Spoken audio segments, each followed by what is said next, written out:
चलो स्टूडेंट, आपका नीट 24 हो गया। आपके पेपर कैसे हुए कैसे नहीं हुए ये मीनिंगफुल बात नहीं है। आपके लिए अच्छी बात यह है कि आपका पेपर हो गया और आपने अच्छे से पेपर को अटेम्प्ट किया है। ठीक है, नंबर कम आता है नंबर ज़्यादा आता है वो डजंट मैटर। ठीक है, आपने पार्टिसिपेट किया है पूरी लगन से पूरी मेहनत से। ठीक है, तो हम लोग आज नीट 24 जो क्वेश्चन पेपर आया है उसी का सॉल्यूशन हम लोग करने वाले हैं। आप इसे मैच कर सकते हो कि आपका क्वेश्चन कौन सही हुआ है कौन थोड़ा सा मिसिंग था। ठीक है, किस क्वेश्चन पे किस टाइप की केमिस्ट्री पर, फिजिकल, ऑर्गेनिक, इनऑर्गेनिक, किस पर आपको ज़्यादा वर्क करने की ज़रूरत है। ठीक है, और नहीं तो बहुत सारे बच्चों के नंबर आ रहे हैं, एक्सपेक्टेड नंबर आ रहे हैं, कुछ कल तो सिलेक्शन फाइनल दिख रहा है। ठीक है, तो आज हम लोग नीट 2024 का पेपर डिस्कस करने वाले हैं, केमिस्ट्री सॉल्यूशन देने वाले हैं आपको। ठीक है, आओ एक एक क्वेश्चन हम लोग डिस्कस कर लेते हैं।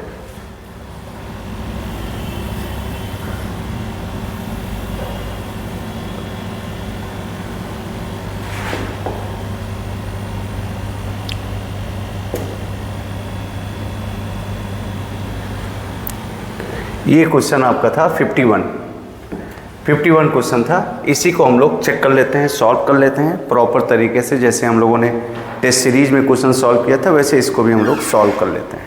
ठीक है, क्वेश्चन नंबर 51 में क्या कह रहा है? क्वेश्चन नंबर 51 में कह रहा है for the reaction 2A + BC KC 4 × 10⁻³ at the given time the composition of reaction mixture. इतना सब दिया हुआ है। फिर कह रहा है विच ऑफ द फॉलोइंग। जरा देखो, KC की वैल्यू दिया हुआ है और रिएक्शन का रिएक्शन मिक्सचर दिया हुआ है, मतलब सबके कंसंट्रेशन दिए हुए हैं।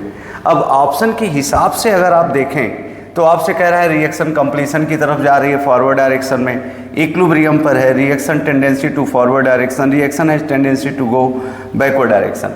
तो इस तरह के लिए हम लोगों ने केमिकल इक्विलिब्रियम में पढ़ा था, केमिकल इक्विलिब्रियम में पढ़ा था prediction of direction of reaction before equilibrium.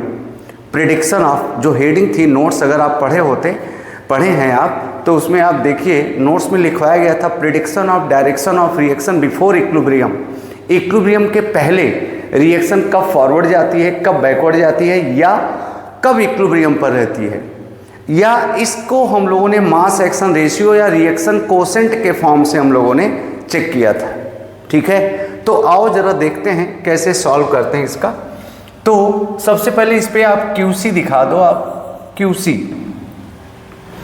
QC ले लो, आप इसका QC निकाल लो। आप QC आप निकालेंगे तो concentration of B, concentration of C upon concentration of A की पावर 2।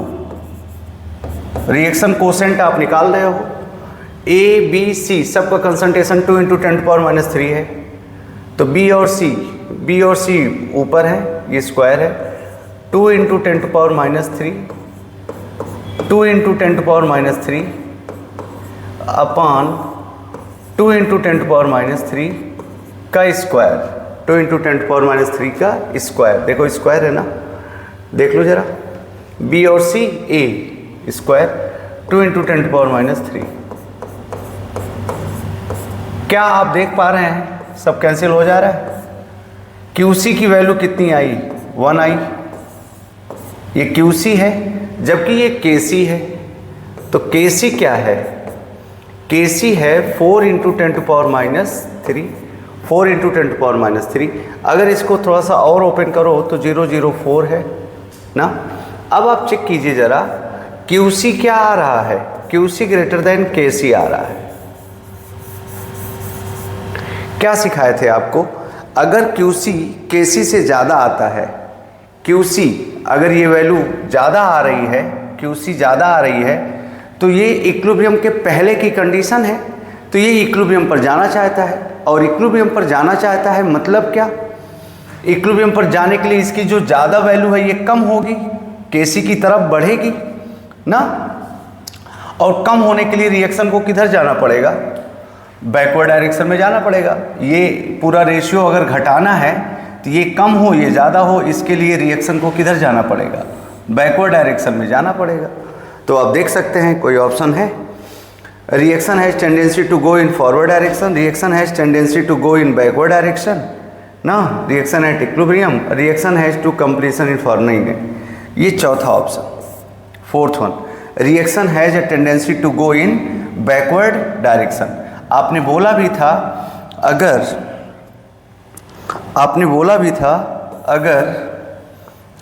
भी था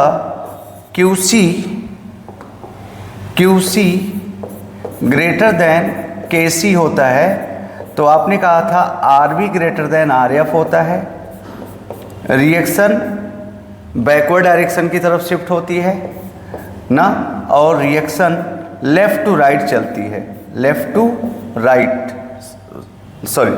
टू लेफ्ट चलती है, राइट टू लेफ्ट। ये हम लोगों ने क्लास में कर रखा था, तो आसान सा क्वेश्चन था। किस चैप्टर का था ये? केमिकल इक्विलिब्रियम का चैप्टर था। याद करो, हम लोग बहुत बेहतर तरीके से पढ़े थे इसको।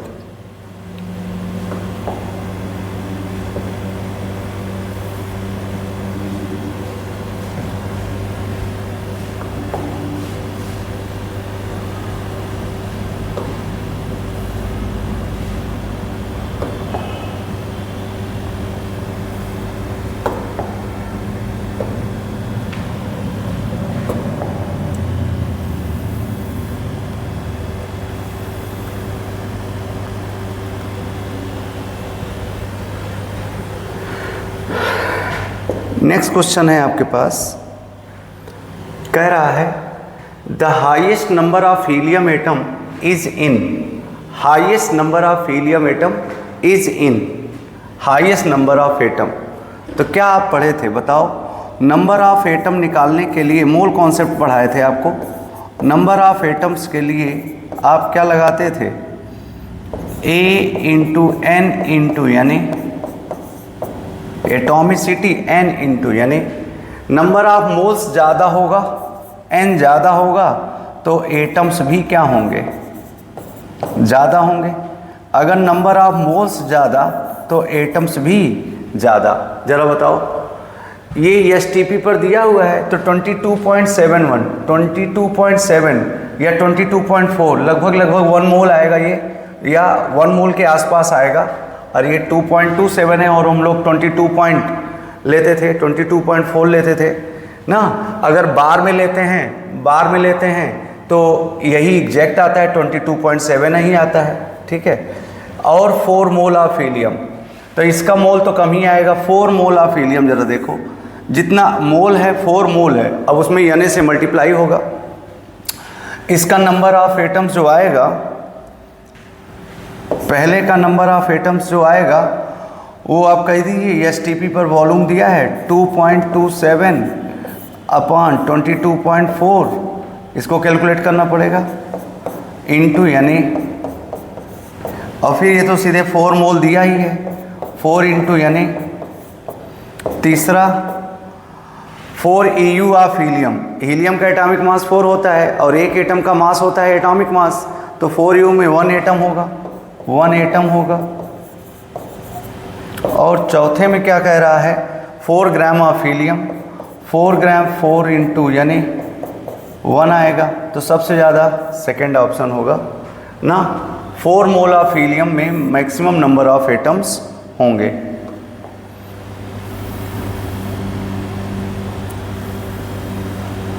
क्वेश्चन नंबर 53 आप देख लो जरा। क्वेश्चन नंबर 53 में देख लो, कह रहा है a compound with a molecular formula of C6H14 has 2 tertiary carbon, its IUPAC name is. IUPAC का क्वेश्चन आ गया। कहाँ का क्वेश्चन आ गया? IUPAC का क्वेश्चन आ गया।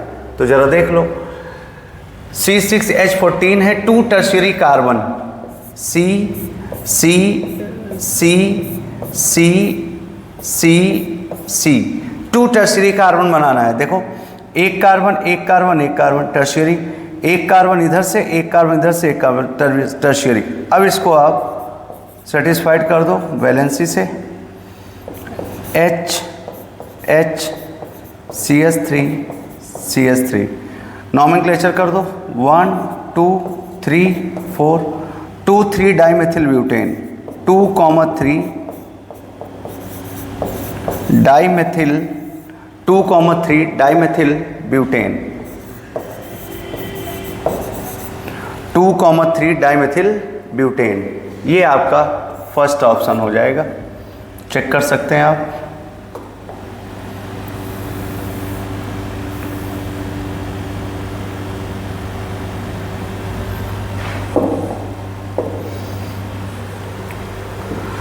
क्वेश्चन नंबर आप देख लो, क्वेश्चन नंबर 54 देखो जरा। 54 में लिस्ट ये दिया हुआ है, 1 mole of H2O to O2। क्या सिखाया गया था?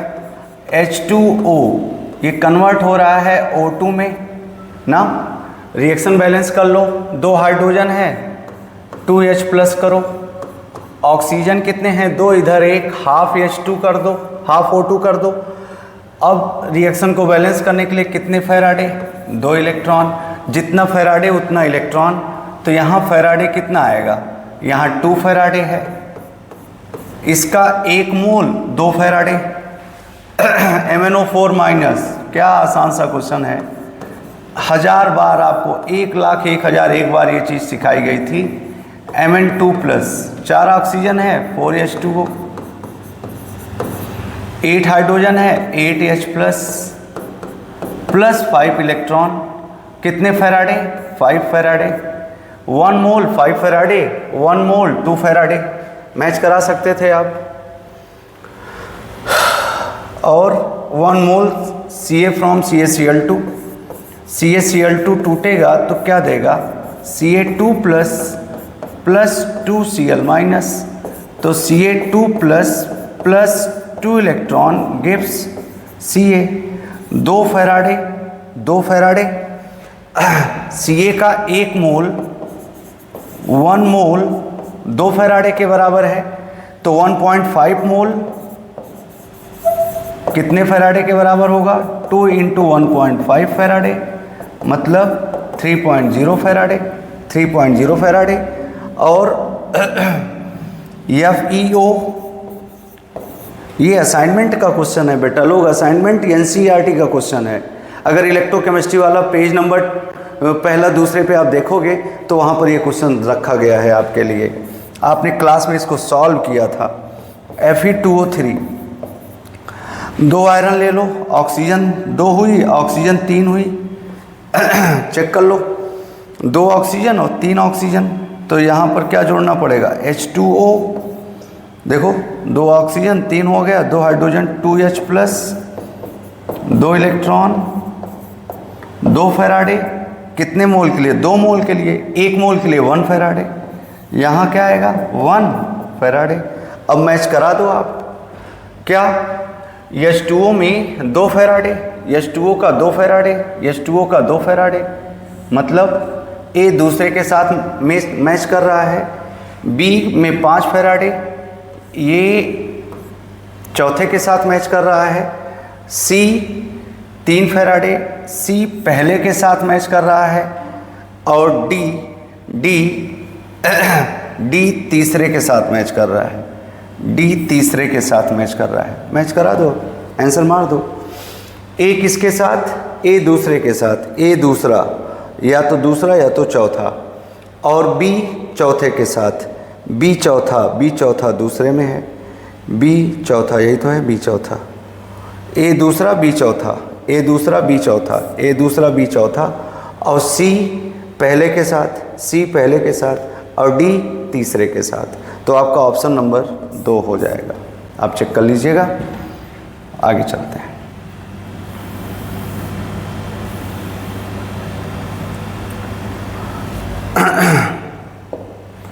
ये देखो, arrange the following element in increasing order of electronegativity. मतलब इलेक्ट्रोनेगेटिविटी पे क्वेश्चन पूछा, इंक्रीजिंग ऑर्डर पूछा। तो दुनिया जानती है फ्लोरीन, ऑक्सीजन, नाइट्रोजन। कार्बन और सिलिकॉन में ऊपर से नीचे इलेक्ट्रोनेगेटिविटी घटती है, तो कार्बन की ज़्यादा, सिलिकॉन की कम। कार्बन और सिलिकॉन, ज़रा बताओ, कार्बन और सिलिकॉन। सबसे ज़्यादा फ्लोरीन, फिर ऑक्सीजन, फिर नाइट्रोजन, कार्बन, सिलिकॉन। दूसरा ऑप्शन बहुत बेहतर तरीके से आप मार के आ सकते थे।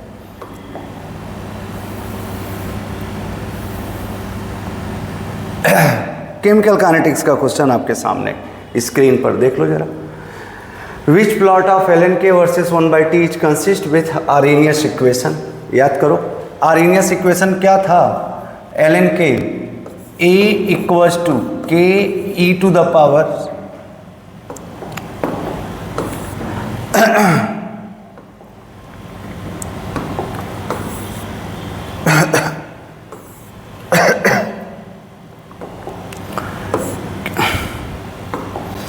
k equals to a e to the power e a upon RT।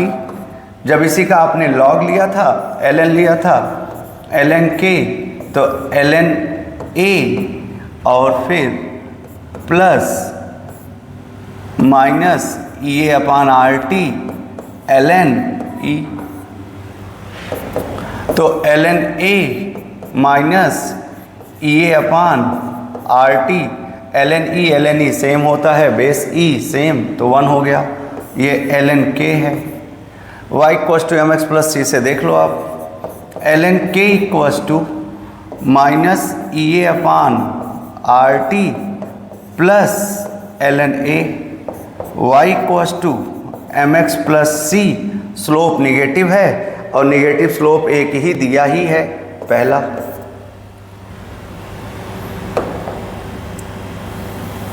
Negative slope एक ही दिया ही था पहला। In which of the following equilibrium Kp and Kc are not equal. बताओ, मतलब ये क्वेश्चन भी दिया गया था और केमिकल इक्विलिब्रियम का ये दूसरा क्वेश्चन आपके पास आ गया। केमिकल इक्विलिब्रियम लग रहा है प्यार हो गया था जो पेपर सेट कर रहा था केमिकल इक्विलिब्रियम से। चलो जरा देखो, विच ऑफ द फॉलोइंग Kp और Kc नॉट इक्वल। तो Kp इक्वल्स टू क्या था, Kc RT का power delta n g for gas. तो जरा बताओ, यहाँ 2 मोल और 2 मोल डेल्टा n g 0, पहले का delta n g 0, Kp equals to Kc। अब मैं तो सॉल्व कर रहा हूँ बट एग्जाम में इसको सॉल्व करने की ज़रूरत नहीं थी, बस देखते और आंसर मारते। और दूसरे में ज़रा बताओ, 1 मोल इधर 1 मोल इधर, डेल्टा एन जी 1 आएगा तो Kp ग्रेटर दैन Kc आता था। और तीसरे में इक्वल है डेल्टा एन जी 0 है तो Kp इक्वल्स टू Kc होगा। चौथे में CO प्लस H2 सब गैसियस है, अभी 0 है ना, डेल्टा एन जी 0 तो Kp equals to Kc। Question क्या पूछा था, कहाँ Kp और Kc इक्वल नहीं है, दूसरे में Kp ग्रेटर दैन Kc।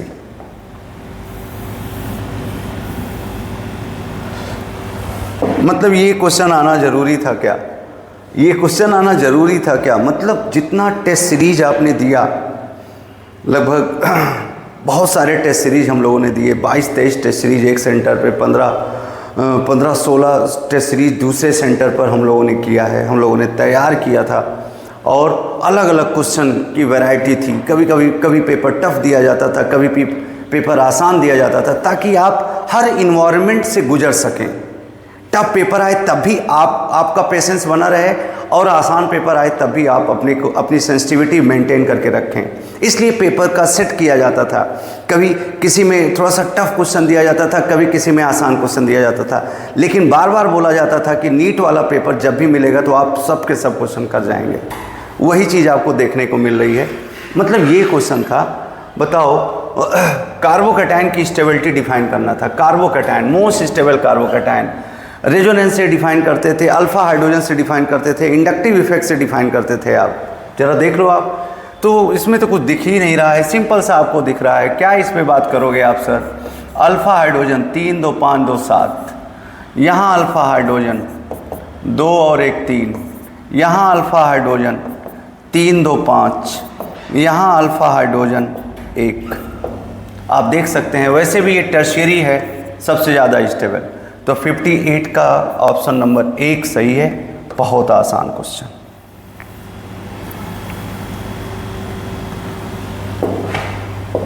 ये देखो, activation energy of any chemical reaction can be calculated if one knows the values of rate constant at 2 different temperature. अरे नोट्सवा उठा के पलटते तो आपको समझ में आ जाता है। नोट्स में आपको दिखाई दे रहा था नोट्स में आपको दिखाई दे रहा था, ऐसे हेडिंग डलवाई गई है, determination of activation energy at two different temperature, determination of activation energy at two different temperature, heading ऐसे पड़ी हुई है। क्या था जरा बताओगे? log K2 upon K1 is equals to EA upon 2.303 R ना, और T2 माइनस T1 और T2। सिंपल सा, आप ज़्यादा टाइम नहीं देना है, सीधे आप पहला आंसर मार के आएंगे। ये सब का कोई मतलब नहीं है, प्रोबेबिलिटी कोई मतलब नहीं है, सीधे आप चलो सर। आसान क्वेश्चन पे आपको टाइम देना ही नहीं था वहाँ पे। चलिए आ जाओ, क्या कह रहा है याद करो। The boiling point of hydrides group 16 element below the order, एकदम सही चल रहे हो आप। H2O, फिर H2TE, H2TE, H2, H2SE, metallic character, molar mass बढ़ जा रहा है, H2S, एकदम ये ऑर्डर सही है। और लास्ट में जब हम लोग पी ब्लॉक डिस्कस कर रहे थे तो बार बार बच्चे पूछते थे कि सर किसी टेस्ट सीरीज में यहाँ से क्वेश्चन आ रहा है पी ब्लॉक में। बार बार मैंने क्लास में बोला था कि आपके सिलेबस में सिर्फ प्रॉपर्टीज़ हैं, सिर्फ प्रॉपर्टीज़ हैं, और वहीं से क्वेश्चन आएगा।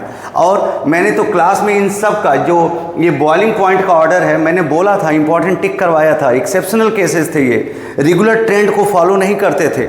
और बोला गया था, यहाँ तो मैंने डेटा भी लिखवाया था कि भैया अगर कुछ न समझ में आए तो डेटा ही रट के चले जाना, तब भी आंसर आप मार के चले आओगे।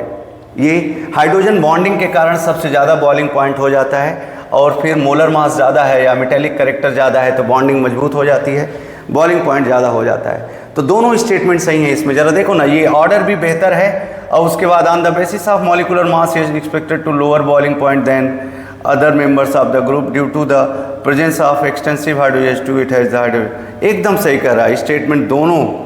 क्या देख लो जरा, the boiling point of hydrides of group 16 element the order एकदम सही है। On the basis of molecular mass H2 is expected to have lower boiling point than the other members, एकदम सही है, एकदम सही है। हाइड्रोजन बॉन्डिंग होता ही है, हाइड्रोजन बॉन्डिंग होता ही है। तो both statements are true, both statements are true, both statements are true.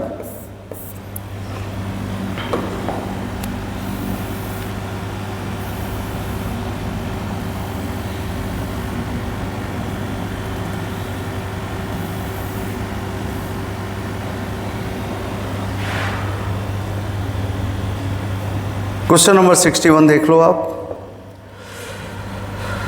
Question number 61 में कह रहा है which one of the following alcohol react instantaneously, मतलब at once, immediately, instantaneously, at once, immediately with Lucas reagent. Lucas reagent में reactivity का order था tertiary, secondary, primary. Tertiary alcohol कहीं दिख रहा है क्या? आंख बंद करके मार के आना चाहिए था 61 का पहला ऑप्शन। इसमें क्या टाइम आपको दें, बहुत डिटेल में आपने डिस्कस किया है।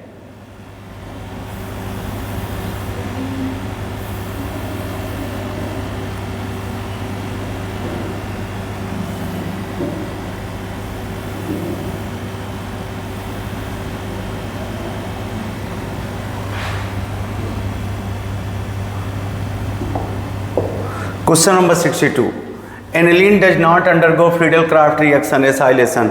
Aniline, pyridine, benzoic acid, nitrobenzene, याद करो अगर ऑर्गेनिक केमिस्ट्री आप रेगुलर क्लास किए थे तो ये कभी भी फ्रीडल-क्राफ्ट रिएक्शन नहीं देते हैं। तो पहला स्टेटमेंट सही है, aniline can not be prepared through carbyl synthesis. Yes, carbyl amine reaction aliphatic amine के लिए, सॉरी, गैब्रियल थैलीमाइड सिंथेसिस, हाँ, Gabriel phthalimide synthesis primary aliphatic amine के लिए बेटर होता है, एरोमेटिक के लिए यूजफुल नहीं होता। तो जरा बताओ, aniline can not be prepared through Gabriel synthesis, aniline aromatic है, नहीं बनाया जा सकता। Aniline does not undergo Friedel-Crafts reaction, एकदम सही है। मतलब दोनों स्टेटमेंट सही हैं। और आप देख रहे हैं कि जो स्टेटमेंट वाले क्वेश्चन हैं उसमें दोनों स्टेटमेंट सही वाले ज़रूर थे, यही सही वाला था ही। दोनों स्टेटमेंट सही ही दिखा रहा है हर क्वेश्चन में। दुक्का भी मारे होते तो काम हो गया होता। चलो, NH3 trigonal pyramidal, trigonal pyramidal लेकर के आपको परेशान नहीं होना था। NH3 सीधे मारते आप पिरामिडल। BRF5 स्क्वायर पिरामिडल, याद करो स्क्वायर पिरामिडल। SF6 ऑक्टाहेड्रल, बताओ HCl4 स्क्वायर प्लेनर बताओ, मिला दो अब। NH3 एक का पहला यही दिख ही रहा है, दूसरा ही तो दिख रहा है, देख लो आप। D का तीसरा सही चल रहा है। HCl4 स्क्वायर प्लेनर देता है, C का दूसरा सही है। B का चौथा BrF5 स्क्वायर पिरामिडल, BrF5 याद करो, BrF5 ना, ये F ये स्क्वायर प्लेनर था, ऊपर से कोन बना देते थे तो स्क्वायर पिरामिडल बन जाता था। HCl4 दो लोन पेयर थे, ये लोन पेयर, ये दिखाई नहीं देता, स्क्वायर प्लेनर दिखता था, सब आपको पता था। ऑप्शन नंबर 2 आप मैच करा सकते हो, ए का ठीक है।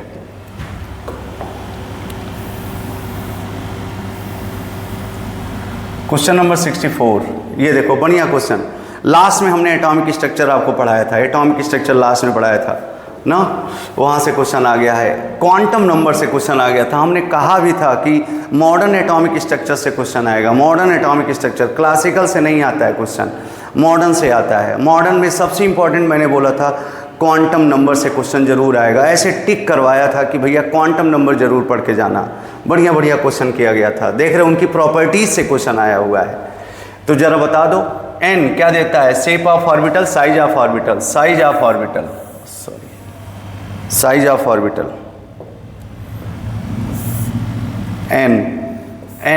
ऑफ ऑर्बिटल, और l shape of orbital.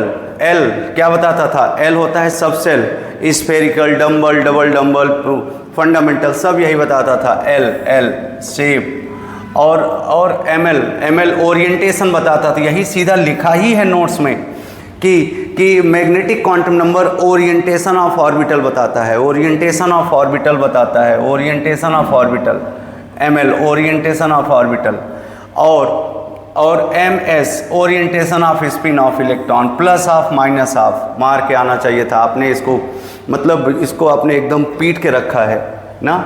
ml orientation of electron, orientation of orbital, size of orbital, shape of orbital ना। ए जरा देखो, ए का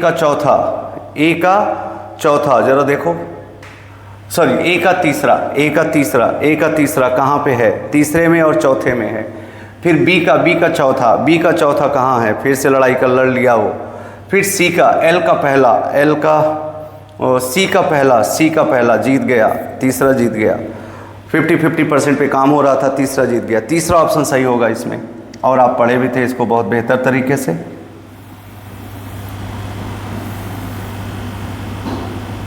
बहुत बेहतर तरीके से आप पढ़े थे।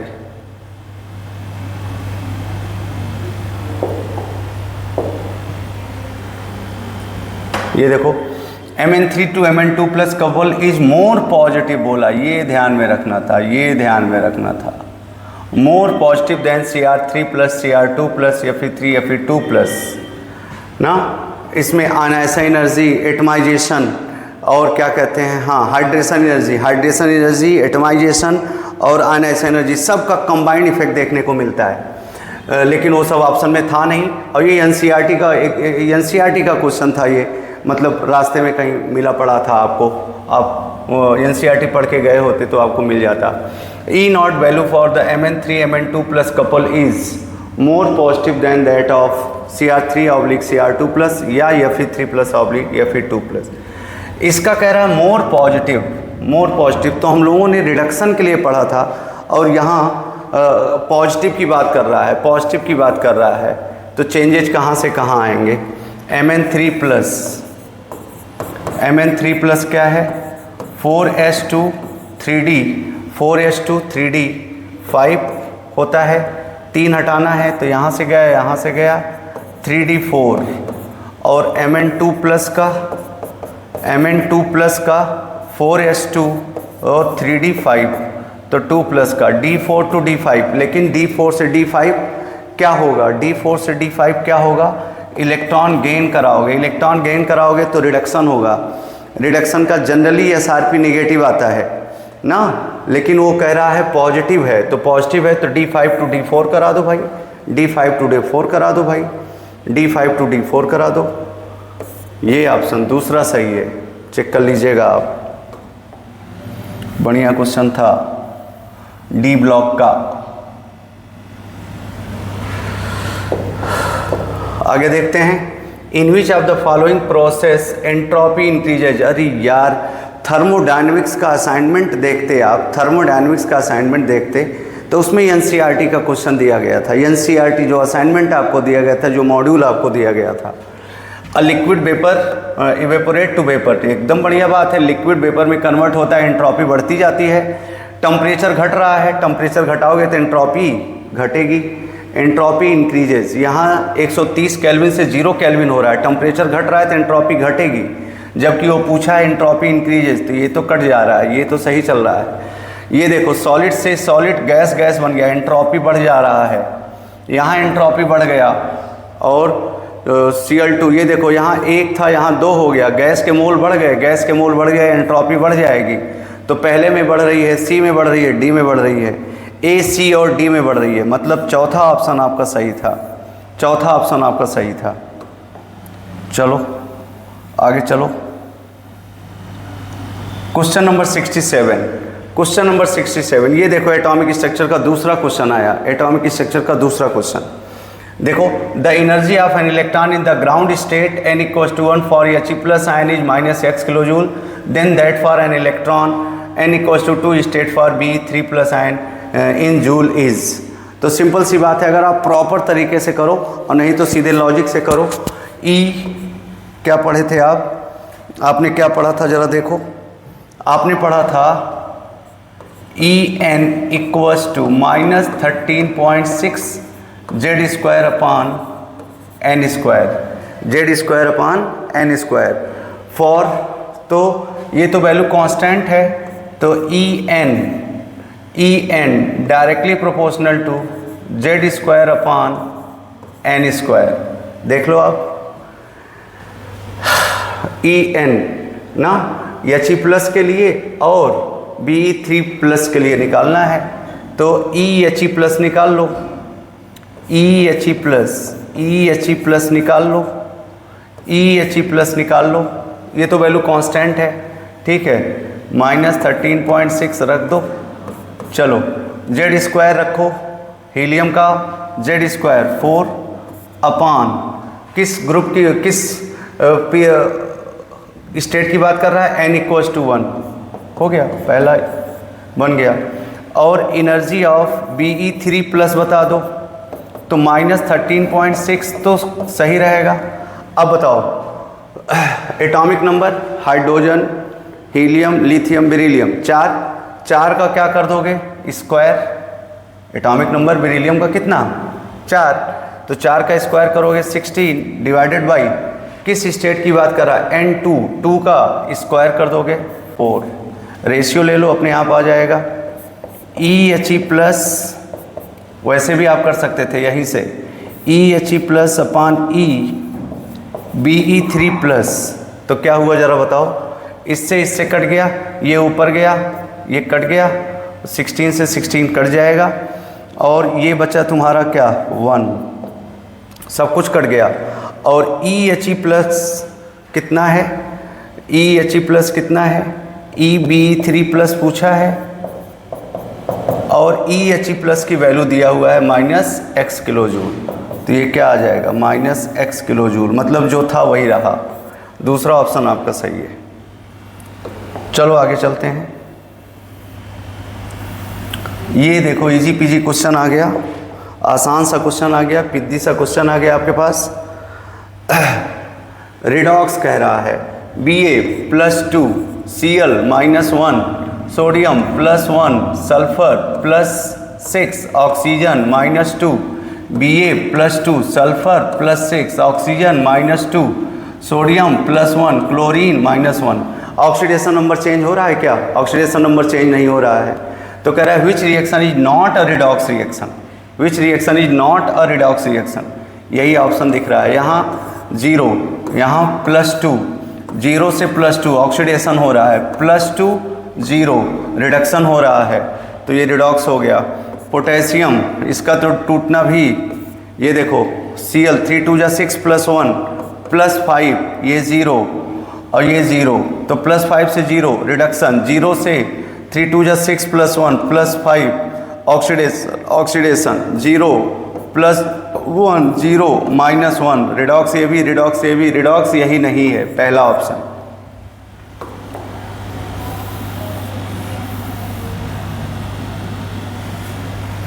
एक बढ़िया क्वेश्चन, अगर आप जब एल्डिहाइड कीटोन का, जब कार्बोनिल कंपाउंड का टेस्ट सीरीज चल रहा था तो उस समय अगर आप देखते तो आपको मिलता ये क्वेश्चन, और एल्कीन में भी हम लोगों ने करवा रखा।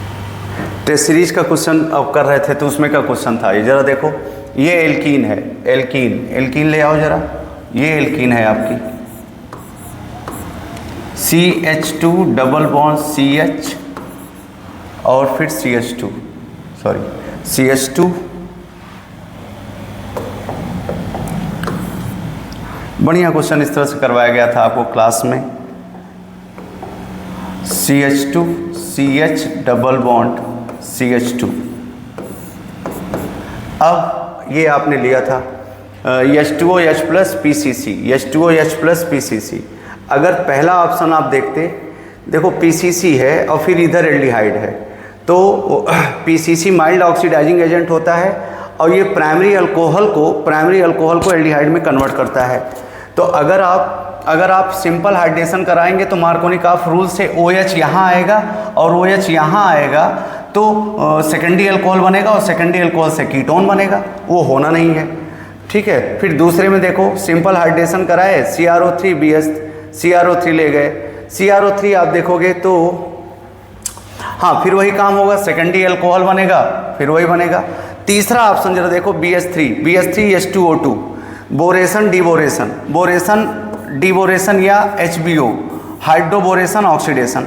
हाइड्रोबोरेशन ऑक्सीडेशन वाटर का एडिशन कराता है और एंटी मार्कोनी के हिसाब से कराता है, तो HOH जुड़ेगा, HOH जुड़ेगा ना एंटी मार्कोनी के हिसाब से, तो ये यहाँ जुड़ेगा, ये यहाँ जुड़ेगा, ये बना CH2 और CH2OH, 1 डिग्री अल्कोहल बन गया।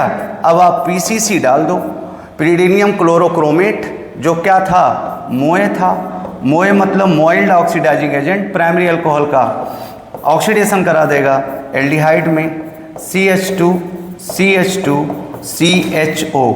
कौन सा ऑप्शन बेटर था? ये वाला ऑप्शन बेटर था, तीसरा option.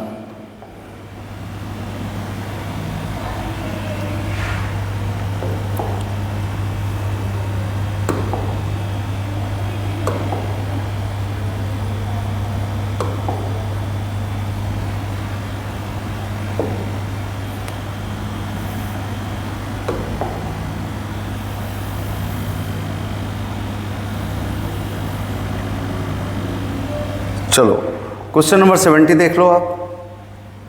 70, on heating some solid substances changes from solid to vapour state without passing through liquid state, the technique use for.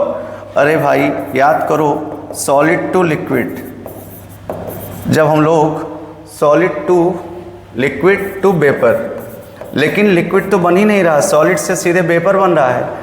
तो हम लोगों ने जब सिलेबस ख़त्म हो रहा था तो उसके 3-4 दिन पहले हम लोगों ने पढ़ा था, 3 दिन पहले, 2 दिन पहले पढ़ा था प्यूरिफिकेशन, 1 दिन पहले पढ़ा था प्यूरिफिकेशन। आप देख लो ना, प्यूरिफिकेशन में सब्लिमेशन, क्रोमेटोग्राफी, क्रिस्टलाइजेशन, सब्लिमेशन सीधे हमने बोला था बहुत आसान क्वेश्चन आएगा यहाँ से। The technique use for the purification of such solid substance based on the above principle is known as without passing through liquid state, मतलब सीधे सॉलिड से वेपर में कन्वर्ट हो रहा है, सब्लिमेशन होता है। आंसर आपका तीसरा सही था।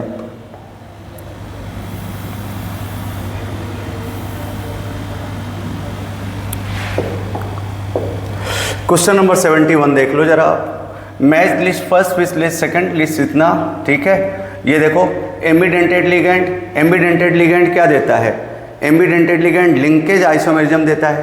तो पहला तो लिंकेज के साथ जाएगा, ए दूसरे के साथ जाएगा, ए दूसरा सर्च कर लो, ए दूसरा सर्च कर लो, पहला या तो दूसरा होगा।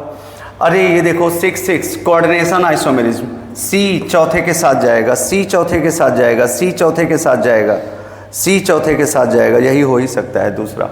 चलो और देख लो, ये हाइड्रेट आइसोमेरिज्म, डी कहाँ जाएगा, डी पहले के साथ, हाइड्रेट सॉल्वेट कहा जाता है तो डी पहले के साथ जाएगा, डी पहले के साथ जाएगा, डी पहले के साथ जाएगा, यही तो है।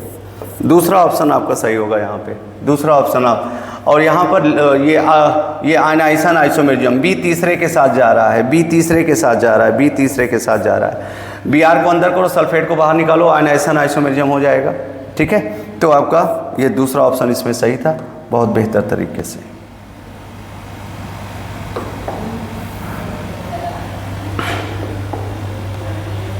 ये भर जा रहा है यार।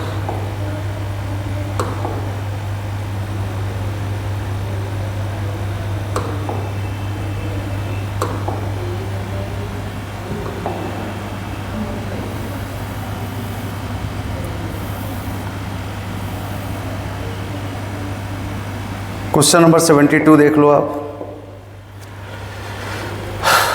Given below two statements are CONH3 whole 6 plus COF6 3 complexes are octahedral but differ in their magnetic behaviour. तो दोनों 6 हैं, ऑक्टाहेड्रल होंगे ही होंगे, दोनों 6 हैं, ऑक्टाहेड्रल होंगे ही होंगे। CONH3 होल 6 3 प्लस, जरा बताओ, CO कोबाल्ट, CO3 प्लस और CO3 plus NH3 strong field ligand, NH3 strong field ligand, फीको कोबाल्ट 27, 4S2 3D 7, 3 हटाना है, D 6 रह गया, 4S और 3D रह गया 6, और इधर 4P रह गया, इधर 4D रह गया। D में भर दो जरा इलेक्ट्रॉन, 1 2 3 4 5 और ये 6। जरा देखो 4S खाली है, 4P पूरी तरह से खाली है, 4D खाली है। कितने ऑर्बिटल चाहिए? 6 ऑर्बिटल चाहिए, तो 6 ऑर्बिटल चाहिए। NH3 आएगा और NH3 BBT से सॉल्व कर रहे हैं, CFT से नहीं। NH3 आएगा, पेयरिंग करा देगा, और जब पेयरिंग करा देगा तो जरा देखो, ये तो पहले से पेयर था ही, 1 2 3 4 5, 1 2 3 4 5, ये इसमें पेयर हो जाएगा, ये इसमें पेयर हो जाएगा, ये 6 चाहिए हमको, तो D2 यहाँ से मिल गया, D2sp3। तो ज़रा देखो सब पेयर्ड हैं, तो सब पेयर्ड हैं तो डायमैग्नेटिक होगा, तो ये तो सही है, ये डायमैग्नेटिक। और COF6 3 fluorine weak field ligand है, तो वीक फील्ड लिगेंड है तो पेयरिंग होने नहीं देगा, और पेयरिंग नहीं होगा तो ऑब्वियसली अनपेयर्ड इलेक्ट्रॉन मिलेंगे ही मिलेंगे, तो पैरामैग्नेटिक। मतलब ऑक्टाहेड्रल है, मैग्नेटिक बिहेवियर दोनों का अलग अलग है। स्टेटमेंट फर्स्ट सही है, स्टेटमेंट सेकंड में CONH3 होल 6 डायमैग्नेटिक होगा, और COF6 3 इसको भी आप देखोगे ना तो ये भी तो CO3 प्लस ही आएगा, CO3 प्लस आएगा, और यहाँ पेयरिंग नहीं होगा, और पेयरिंग नहीं होगा तो अनपेयर्ड इलेक्ट्रॉन मिलेंगे, अनपेयर्ड इलेक्ट्रॉन मिलेंगे तो पैरामैग्नेटिक। मतलब पहला स्टेटमेंट दूसरा स्टेटमेंट दोनों सही है, statement both statement are true, second option.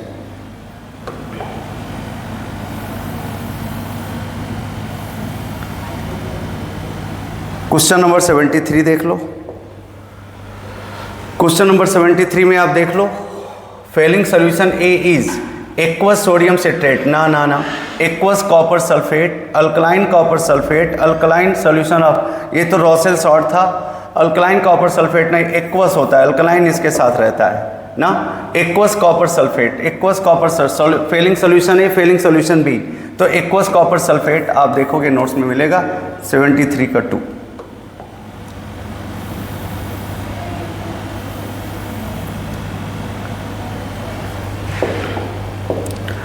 Question number 74, intramolecular hydrogen bonding is present in HFNO2, ये इंटर देता है, ये भी इंटर देगा, इसमें कुछ एक्सप्लेनेशन आप पा नहीं सकते हो, 120 डिग्री पर है, यहाँ पर यहीं पर होता है इंट्रामोलिकुलर हाइड्रोजन बॉन्डिंग। कितनी बार आया ये, HD क्वेश्चन में आया, हाइड्रोजन बॉन्डिंग में आया, वोलेटाइल नेचर में आया ना, बहुत जगहों पर आया, और फिर प्यूरिफिकेशन में आया, बहुत जगहों पर आया ये। दूसरा ऑप्शन इसका सही है, दूसरा ऑप्शन। दूसरा ऑप्शन। ये देख लो क्या कह रहा है, n pentane, isopentane, neopentane, boiling point 3 isomeric, ठीक है सही तो है। Boiling point inversely proportional to branch, directly proportional to molar mass. Molar mass ज़्यादा तो बॉइलिंग पॉइंट ज़्यादा, ब्रांच ज़्यादा बॉइलिंग पॉइंट कम। तो नियोपेंटेन में ब्रांचिंग ज़्यादा होगी, बॉइलिंग पॉइंट कम होगा। एन पेंटेन में ब्रांचिंग कम है, बॉइलिंग पॉइंट ज़्यादा होगा। तो एकदम सही तो है, स्टेटमेंट फर्स्ट सही है। When branching increases, the molecule attain a shape of sphere, molecule spherical होने लगता है, और मॉलिक्यूल स्फेरिकल होने लगता है तो वो क्रिस्टल को अच्छे से पकड़ नहीं पाता, उसका बॉइलिंग पॉइंट घट जाता है।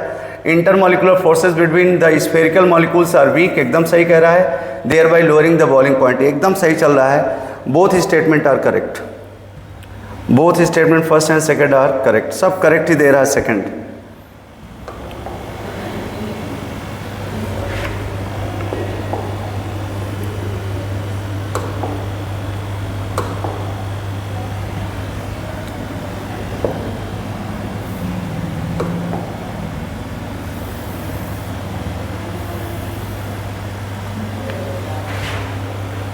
क्वेश्चन नंबर 76 जरा देख लो, क्वेश्चन नंबर 76 जरा देख लो।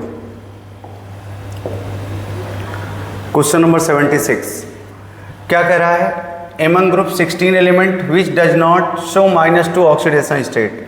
अरे भाई ऑक्सीजन, सल्फर, सेलेनियम, टेल्यूरियम और पोलोनियम, ऊपर वाले इलेक्ट्रॉन निकालते हैं, सॉरी नीचे वाले इलेक्ट्रॉन निकालते हैं, ऊपर से नीचे जाने पर मेटालिक नेचर बढ़ता है तो इलेक्ट्रॉन निकालने की टेंडेंसी बढ़ जाती है। तो वो इलेक्ट्रॉन लेंगे कहाँ, इलेक्ट्रॉन माइनस नहीं शो करता पोलोनियम ना।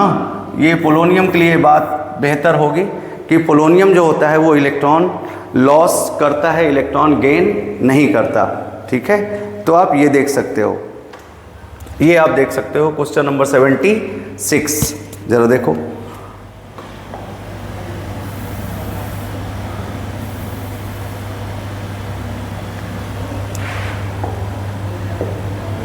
क्वेश्चन नंबर 76 देख लो आप। The Henry law constant KH values of 3 gases water, ये देखो कितनी बढ़िया बात है। आपने बोला था PA = KHX, अगर इसको कांस्टेंट कर दो तो ये बढ़ेगा तो ये घटेगा। या आपने कहा था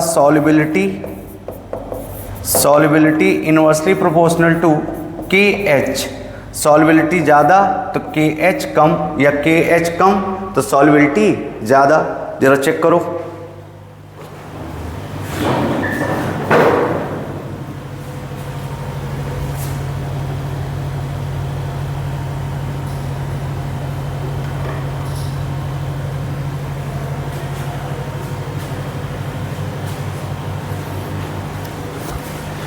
देख लो KH कम, सॉल्युबिलिटी ज़्यादा।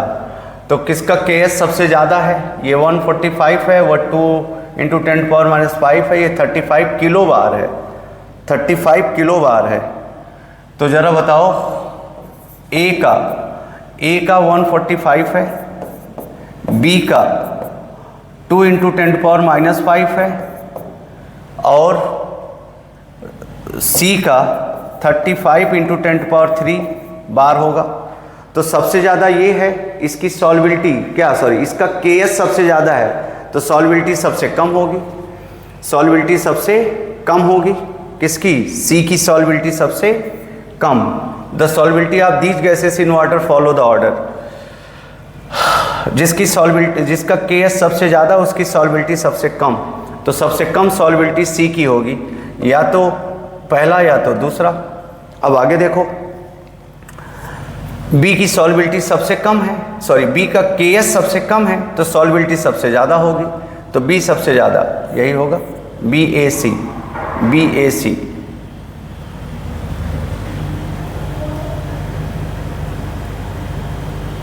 एक मिनट, इसका KH सबसे कम तो सॉल्युबिलिटी सबसे ज़्यादा, और फिर देखो इसका KH सबसे ज़्यादा तो सॉल्युबिलिटी सबसे कम, सॉल्युबिलिटी सबसे कम, चेक कर लो। और इसका KS सबसे कम है तो इसकी सॉल्युबिलिटी सबसे ज़्यादा, तो B। ये चेक करो आप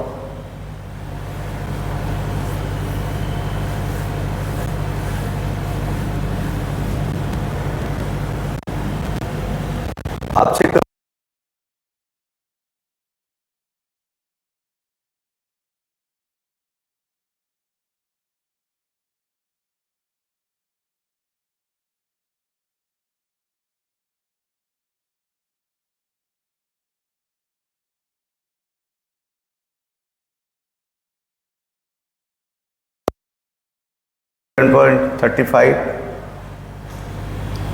सबके साथ किलो बार है, और अगर सबके साथ किलो बार है तो सबसे ज़्यादा कौन, सबसे ज़्यादा 145 किलो बार, ऐसे चेक करते हैं 145 किलो बार और 2 × 10⁻⁵ किलो बार और 35 किलो बार, 35 किलो बार 35 किलो बार। तो सबसे ज़्यादा कौन सा है, सबसे ज़्यादा अगर मैं चेक करूं तो सबसे ज़्यादा ये है, फिर ये है, तो KS सबसे ज़्यादा तो सॉल्युबिलिटी सबसे कम, KS सबसे ज़्यादा तो सॉल्युबिलिटी सबसे कम, A की सॉल्युबिलिटी सबसे कम और B की सॉल्युबिलिटी, B का KS सबसे कम तो सॉल्युबिलिटी सबसे ज़्यादा, और ठीक है A की सॉल्युबिलिटी सबसे कम क्योंकि सबसे ज़्यादा है KH, और B की सॉल्युबिलिटी B का KS सबसे कम तो सॉल्युबिलिटी सबसे ज़्यादा, BCA तीसरा सही होगा, सॉरी ये नहीं होगा, ये BCA। किलो बार आप देखिए, किलो बार सबके साथ है, थोड़ा सा मिसिंग पॉइंट ना, किलो बार सबके साथ है, इसके साथ भी किलो बार है, इसके साथ भी किलो बार, इसके साथ भी किलो बार, BCA कर लेगा ये तीसरा।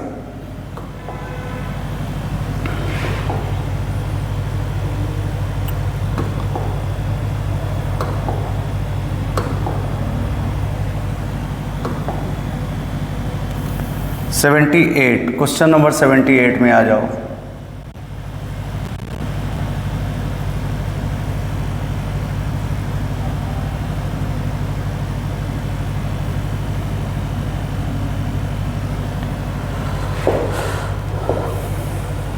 Question number 78। अब क्वेश्चन नंबर 78 में आप देखो जरा क्या कह रहा है। 1 gram of sodium hydroxide was treated with 25 ml of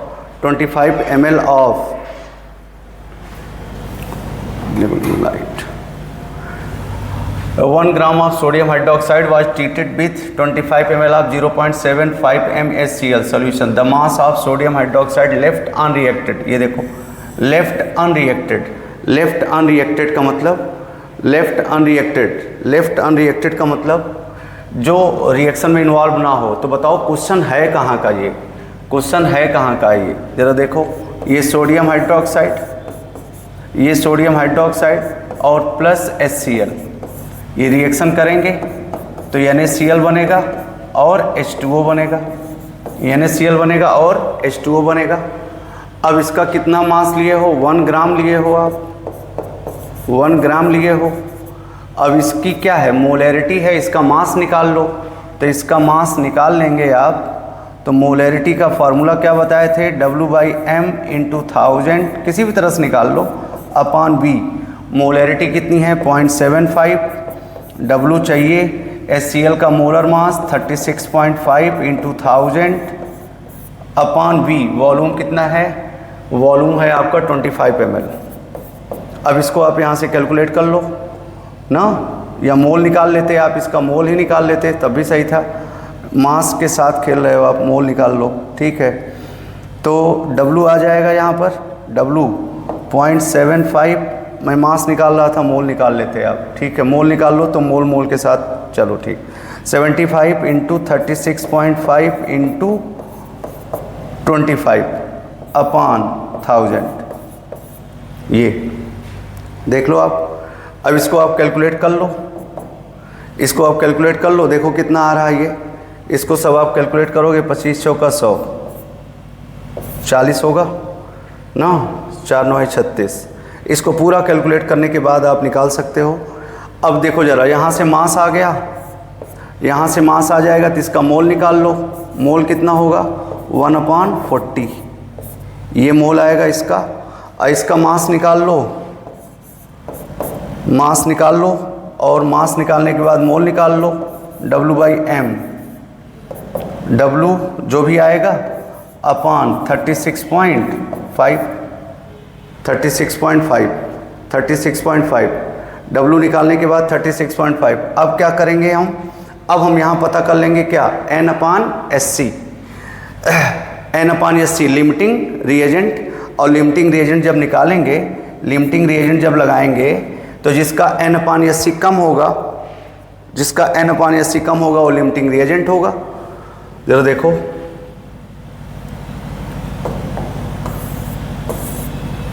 इसका कैलकुलेशन कर लो आप, कैलकुलेशन करना है तो कर लो। ये देखो, इसको कैलकुलेट कर लो ज़रा आप। यहाँ से आप W ले आओ, थोड़ा सा कैलकुलेशन है इसमें, कैलकुलेशन तो करना पड़ेगा आपको।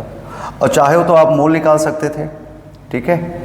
ये पूरा कैलकुलेट करो, W निकाल लो यहाँ से।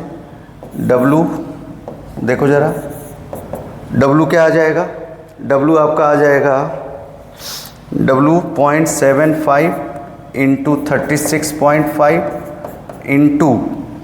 इंटू ठीक है अपान 25 से आपने डिवाइड कर दिया था ना, 25 चौका 100, ठीक है 40, ये 40। अब इसको पूरा कैलकुलेट करो आप, पूरा कैलकुलेट करोगे तो आपको क्या मिलेगा, आपको मिल जाएगा कितना, 68437,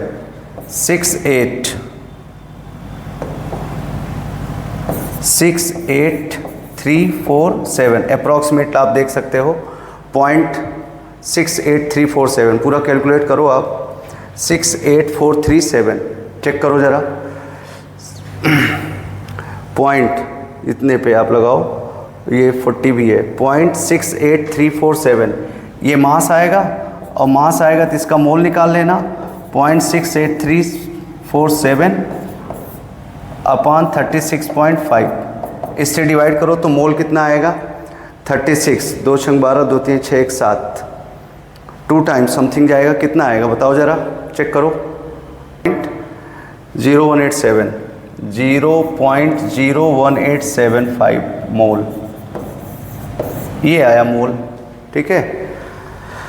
मतलब इसका मोल आया कितना, 0.01875 मोल आया, और इसका कितना आएगा, 1/40 कर दो, 1/40 0.250 नहीं, ये कितना आएगा, 1/40 कर लो, 1/10 0.25 0.025, अब कर रहे हो तो कर ही लो, 1/40, ठीक है सही तो है, 0.025 सही कर रहे थे आप, 0.025 चेक करो, 0.025। अब ज़रा देखो, ये आपका क्या था, ये 0.025 आ गया, ये ER था एक्सेस रिएजेंट, ये लिमिटिंग रिएजेंट था, और फिर उसके बाद ये हमारा मोल आया था। तो ज़रा देखो, अगर ये लिमिटिंग रिएजेंट है तो ये पूरा रिएक्ट कर जाएगा, ये पूरा रिएक्ट कर जाएगा, और ये एक्सेस है तो ये बचेगा, तो जितना ये रिएक्ट करेगा उतना ये भी रिएक्ट करेगा, तो बचा हुआ पता कर लो, इसमें से इसको माइनस कर दो, ये है 0.0875, करेक्शन थोड़ा सा कर लेना, 0.0875,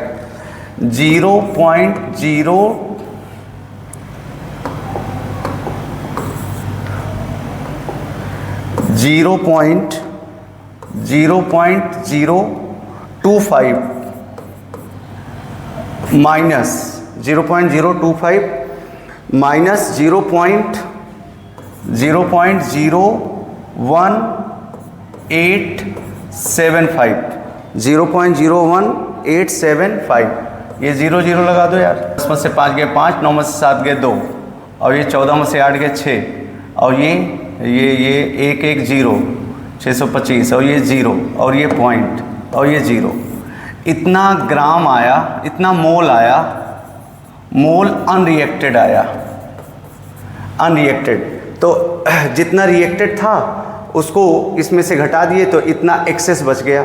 अब ये मोल आया लेकिन आंसर मास में दिया है, तो मास में दिया है तो मास कितना आ रहा है 0.00625 मोल आया। अब इसको ग्राम में लाओ, तो ग्राम में लाने के लिए मोलर मास से मल्टीप्लाई कर दो इंटू 40, तो कितना हो जाएगा 0, 4 पंचे 20, 4 दूना 8 2 10, 4 छंग 24, 1 25। देख लो जरा कितने पे पॉइंट लगेगा, 1 2 3 4 5, 1 2 3 4 5, 0.2550 ये आया तुम्हारा ग्राम। लेकिन आंसर दिया हुआ है किस में, मिलीग्राम में, तो इसमें 1000 से मल्टीप्लाई कर दो, तो 1000 से मल्टीप्लाई कर दो तो 250 मिलीग्राम, 250 मिलीग्राम, ग्राम से मिलीग्राम लाए हो आप, ठीक है। तो इस क्वेश्चन में करना क्या था, इस क्वेश्चन में ये था कि इसका मास दिया था, इसका मोलैरिटी दिया गया था, मोलैरिटी से हम मोल निकाल सकते हैं या मास निकाल सकते हैं, ठीक है। तो इसका मास हम लोगों ने निकाला इतना W, और फिर मोलर मास से डिवाइड किया तो मोल आ गया। ये मोल ज़रा सही कर लो, ये मोल आपका है एग्जैक्टली 0.01875, 0.01875 ये था, इतना मोल था। अब ज़रा देखो, अब ये मोल 0 पॉइंट को सही कर लो ज़रा, प्रॉपर वे में चेक कर लो, 0.01875 ये वो मोल था, ये वो मोल था जो लिमिटिंग रिएजेंट का था, ये वो मोल था जो एक्सेस रिएजेंट का था मोल। अब लिमिटिंग रिएजेंट तो पूरा ख़त्म हो जाता है तो ये पूरा यूज होगा, और ये जितना ये यूज होगा उतना ये भी यूज होगा ना, जितना ये यूज होगा उतना ये भी यूज होगा। तो कितना यूज हो गया, ये 0.025 में से 0.01875 को माइनस कर दिया मैंने, तो इतना मोल यूज हो गया, इतना मोल यूज हो गया। तो बचा कितना, ये अनरिएक्टेड मास है, ये अनरिएक्टेड मास का ये मोल में आया था, फिर ग्राम में निकाल लिया गया, ग्राम को मिलीग्राम में कन्वर्ट कर लिया गया। तो ऑप्शन आपका तीसरा सही है, limiting reagent.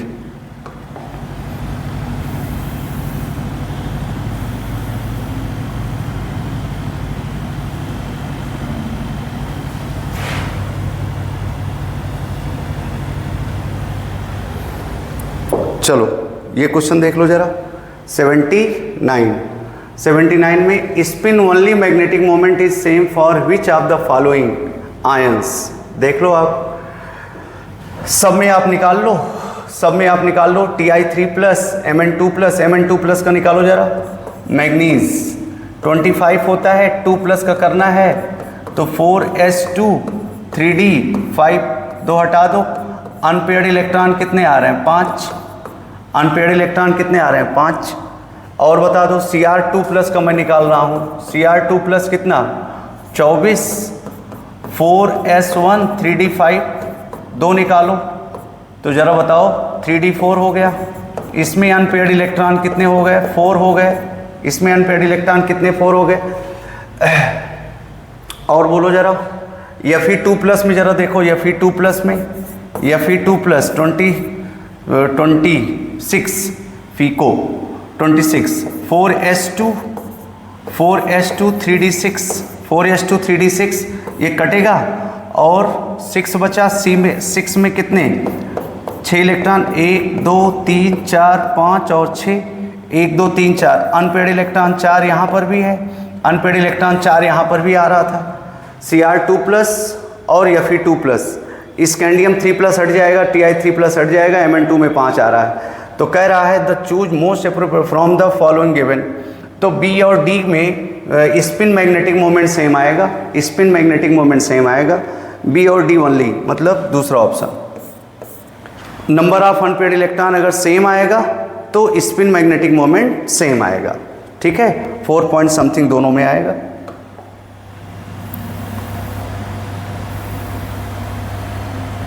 Question number 80, question number 80 देख लो जरा। क्वेश्चन नंबर 80 में क्या कह रहा है? क्वेश्चन नंबर 80 में match the list given below reagent. Check करो जरा क्या कह रहा है।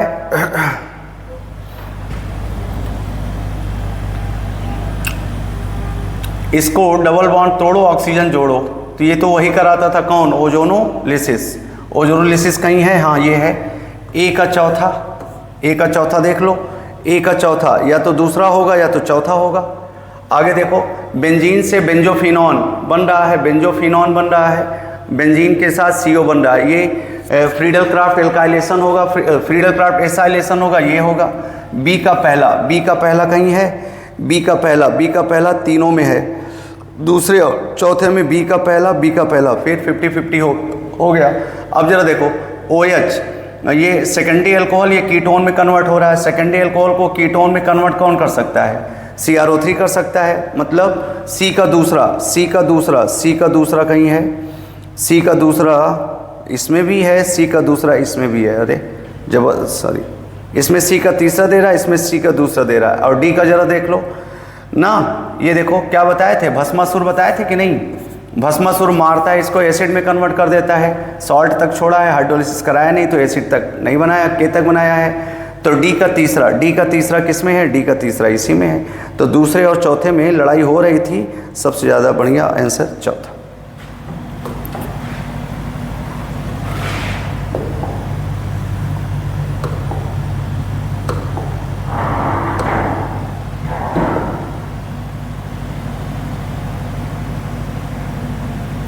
सी का 80 का चौथा।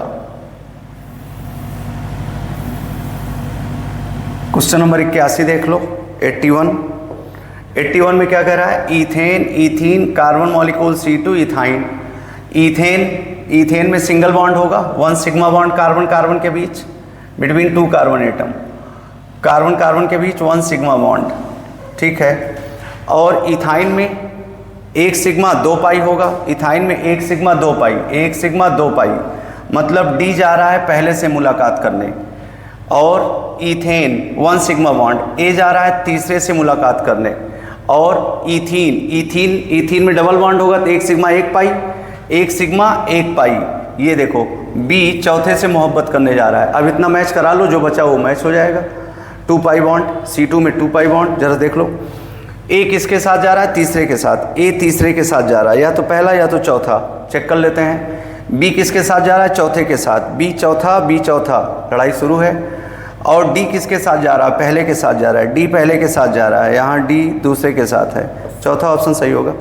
ए तीसरा, ए के साथ तीसरा, ए के साथ तीसरा, बी के साथ चौथा, बी के साथ चौथा, सही चल रहा है। और डी के साथ पहला, डी के साथ पहला, सही है। और फिर सी दूसरा, सी दूसरा, सी दूसरा, ठीक है।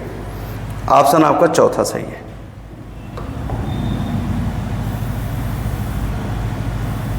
मतलब इसी क्वेश्चन के आने की ज़रूरत थी बस।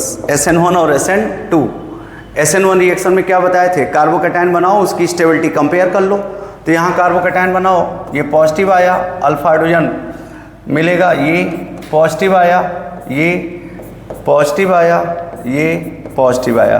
तो मोस्ट रिएक्टिव कौन सा है? फास्टेस्ट रेट किसकी होगी? जिसका कार्बोकैटायन ज़्यादा से ज़्यादा स्टेबल होगा। तो इधर से बेंजीन रिंग से भी स्टेबलाइज हो रहा है, इधर अल्फा हाइड्रोजन से भी स्टेबलाइज हो रहा है। पहला ऑप्शन एकदम सही है, पहला ऑप्शन एकदम सही है।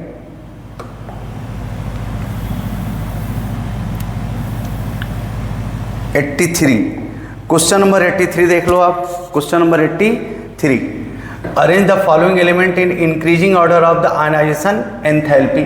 Lithium, beryllium, boron, carbon, nitrogen. Second period के एलिमेंट हैं। तो क्या पढ़े थे आप? Lithium, beryllium, boron, carbon, nitrogen, oxygen, fluorine, neon. तो ये तो है नहीं, नाइट्रोजन का ज़्यादा, नाइट्रोजन का ज़्यादा, फिर कार्बन का, नाइट्रोजन का ज़्यादा, फिर कार्बन का। इन दोनों में एक्सेप्शन होता है, बेरिलियम पहले आ जाता है। तो सबसे ज़्यादा नाइट्रोजन, फिर कार्बन, फिर बेरिलियम, फिर बोरान और फिर लिथियम। चेक करो ज़रा, चेक करो। Nitrogen carbon, nitrogen carbon, nitrogen carbon beryllium, फिर बोरान, फिर लिथियम, तीसरा ऑप्शन। चेक कर लो जरा। नाइट्रोजन, फिर कार्बन, फिर बेरिलियम और बोरान में बेरिलियम का 2s2 निकलता है और बेरिलियम बोरान का 2p1 से निकलता है, तो बेरिलियम का ज़्यादा हो जाता है, बेरिलियम का ज़्यादा हो जाता है बोरान का। तीसरा ऑप्शन।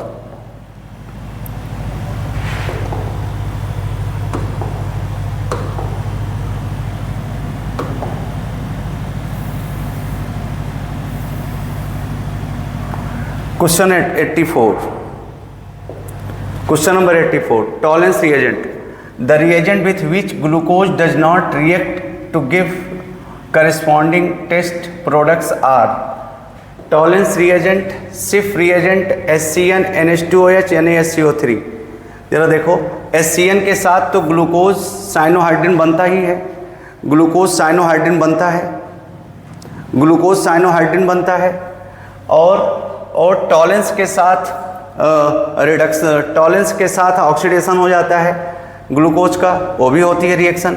ऑक्जिम बनता ही बनता है, तो टॉलेंस के साथ HCN के साथ इसके साथ देता है। सिर्फ रिएजेंट और NaSCO3 के साथ रिएक्शन नहीं हो पाती है, साइक्लिक स्ट्रक्चर भी एक्सप्लेनेशन में आ जाता है। तो A, C, D आप चेक करो, देता है, और B और E नहीं देता, B और E नहीं देता, मतलब चौथा option. Does not react, does not react, B और ई।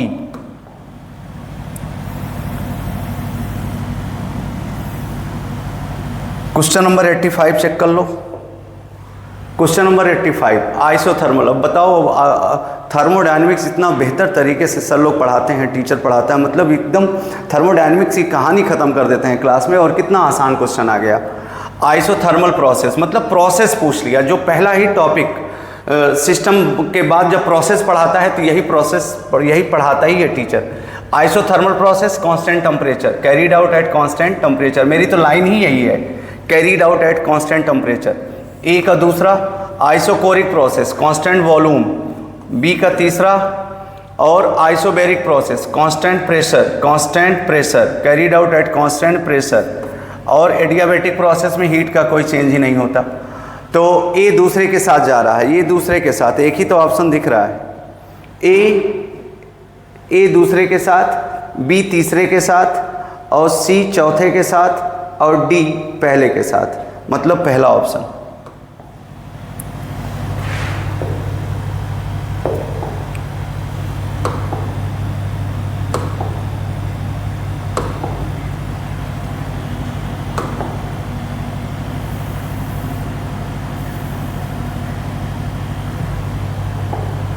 Question number 86. During the preparation of more salt solution, ferrous ammonium sulfate, which of the following salt analysis का क्वेश्चन है, और याद हो आपको सॉल्ट एनालिसिस हमने बहुत पास में पढ़ाया था जब आपका सिलेबस फिनिश हो रहा था तब। तो क्या कह रहा है, which of the following acid is added to prevent hydrolysis of Fe2+ ion. Fe2+ ion का हाइड्रोलिसिस रोकने के लिए हम लोग मोर सॉल्ट में क्या ऐड करते हैं। तो मोर सॉल्ट प्रिपेयर करते समय हम लोग वाटर लेते हैं, फिर H2SO4 लेते हैं। HCl तो नहीं लिया जाता। अब HCl नहीं लिया जाता है तो इसको तो काट ही दो। नाइट्रिक एसिड भी नहीं लिया जाता है। अब बचा डाइल्यूट सल्फ्यूरिक एसिड और concentrated sulphuric acid. Concentrated sulphuric acid oxidising agent का काम कर सकता है, डिहाइड्रेटिंग एजेंट का काम कर सकता है ना। Concentrated sulphuric acid, dilute sulphuric acid, जरा चेक करो, या तो ये होगा या तो ये होगा। Dilute sulphuric acid, Mohr salt, Fe2+, H+, concentrated H2SO4 डालोगे तो ये Fe3+ में कन्वर्ट करा सकता है, Fe3+ में कन्वर्ट करा देगा। तो ऐसा कुछ होना नहीं है, हाइड्रोलिसिस रोकना है। हाइड्रोलिसिस रोकना मतलब water, H+, concentrated sulphuric acid oxidising agent होता है, डिहाइड्रेटिंग एजेंट होता है, ठीक है। और ये नॉन ऑक्सीडाइजिंग एजेंट होता है, ये उतना रिएक्टिव नहीं होता है। वाटर मिलाए रहते हैं, फिर H2SO4 मिलाते हैं, तो डाइल्यूट ज़्यादा बेटर आंसर माना जाएगा। चेक कर लीजिए आप इसको, ठीक है। प्रैक्टिकल केमिस्ट्री में बहुत डिटेल में इसका डिस्कशन है नहीं, बस उतने बोला है कि एसिड यूज किया जाता है। तो आप concentrated sulphuric acid dehydrating agent है और हमको हाइड्रोलिसिस रोकना है। कंसनट्रेटेड H2SO4 डिहाइड्रेशन करा देगा, पानी को सोख लेगा, लेकिन हमको हाइड्रोलिसिस रोकना है। मतलब हाइड्रोलिसिस रोकना मतलब वाटर प्रेजेंट रहे सॉल्यूशन में, तो ये आप डाइल्यूट आप बोल सकते हो, डाइल्यूट H2SO4। ठीक है, चेक कर लीजिए। क्वेश्चन नंबर 87, देखो आसान सा क्वेश्चन आ गया। Identify correct answer. 3 canonical form can be drawn CO3 एकदम सही दे रहा है। CO3 इनऑर्गेनिक केमिस्ट्री में पढ़े थे इसको। ये इसके ये जाएगा, ये इधर जाएगा, एक बनेगा, फिर एक बनेगा, फिर एक बनेगा, 3 कैनोनिकल फॉर्म बनते हैं। 3 रेजोनेटिंग स्ट्रक्चर, ओजोन के 2 ही बनते हैं, 3 तो बनता नहीं है। BF3 का डायपोल मोमेंट 0 होता है और dipole moment of NF3 is greater than NH3 ना। NF3 का क्या सिखाए थे जरा देखो। NF3 का पॉजिटिव से निगेटिव, पॉजिटिव से निगेटिव, इसका ऊपर जाता है, इसका ऊपर, इसका नीचे, तो 0 तो नहीं होता। लेकिन NH3 में क्या होता है, NH3 में सब जुड़ जाता है, सब जुड़ जाता है, ये भी पॉजिटिव, ये भी पॉजिटिव, ये भी पॉजिटिव, सब जुड़ जाता है, सब जुड़ जाता है। तो NF3 में 0 नहीं होता लेकिन कैंसिल होता है, लेकिन यहाँ कैंसिल नहीं होता, यहाँ ऐड होता है। तो NH3 का ज़्यादा होता है, जबकि NH3 का कह रहा है डायपोल मोमेंट ज़्यादा होता है। ये गलत है। तो सही क्या है, सही आपका पहला है। इसके 3 रेजोनेटिंग स्ट्रक्चर्स आप ड्रॉ करते थे जब आप GOC पढ़ रहे थे तब।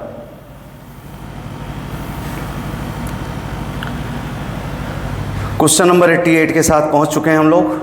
अ compound X contain 32% A, 20% B and remaining percentage C, then empirical formula of X। RNA निकाल लो। हमने तो बताया था कि 5 स्टेप होते हैं, लेकिन एग्जाम के समय सिर्फ 2 ही स्टेप इस्तेमाल करना। RNA निकाल लेना, RNA निकाल लेना। RNA कैसे निकालोगे, relative number of atoms, relative number of atoms. जरा बता दो, A का कितना है 32% बाई उसका एटॉमिक मास 64, तो ये हो गया 1/2 मतलब 0.5। और B का बताओ, B का 20% है और मास कितना है, एटॉमिक मास 40 है, तो ये भी हो गया 1/2 0.5।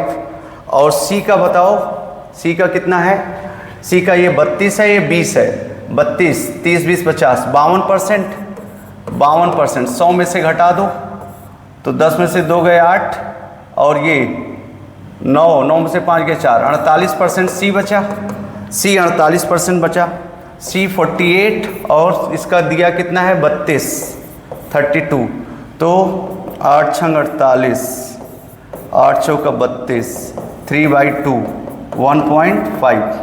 ये आया 0.5, ये 0.5, ये 1.5।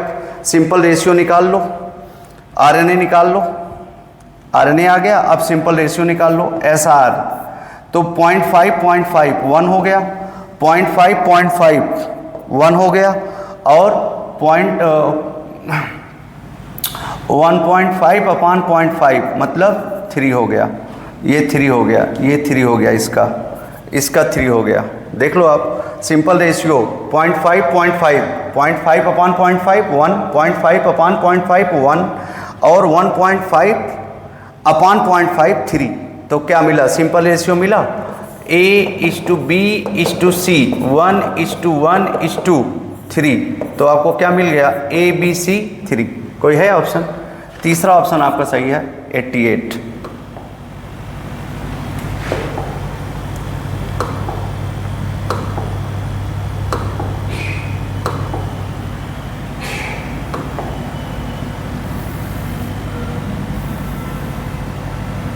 क्वेश्चन नंबर 88 के बाद ये आप 89 चेक कर लो। इसको तो मैंने आपको ग्रुप में भेज दिया था जब आपको प्यूरिफिकेशन पढ़ा रहे थे तब ना। Mg2+ किस ग्रुप का है, 6 ग्रुप का है।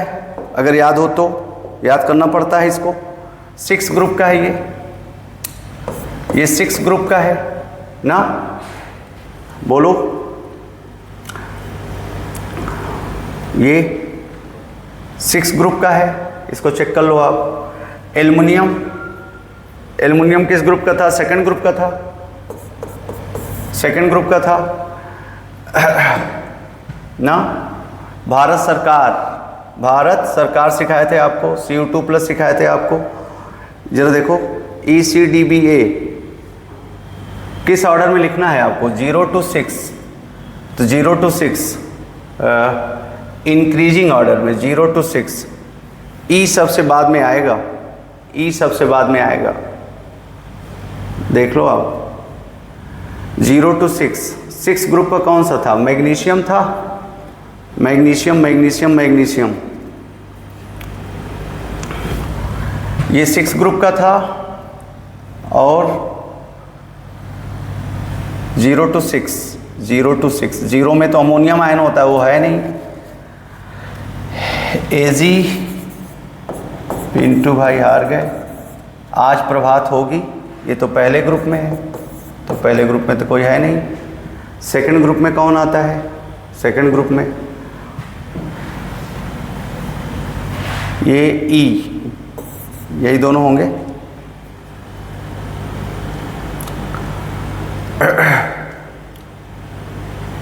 चलो इसको अभी चेक करते हैं। एनालिटिकल केमिस्ट्री का था वो, इसको देख लो जरा। ये the work done during reversible isothermal expansion of 1 mole of hydrogen gas at 25 degree centigrade from pressure इतना इतना इतना। क्या फार्मूला पढ़े थे आप लोग? W is equal to -2.303 nRT log क्या था? P1 upon P2, P1 upon P2 -2.303 into n की वैल्यू जरा देखो, n की वैल्यू, n कितना मोल है? 1 मोल है।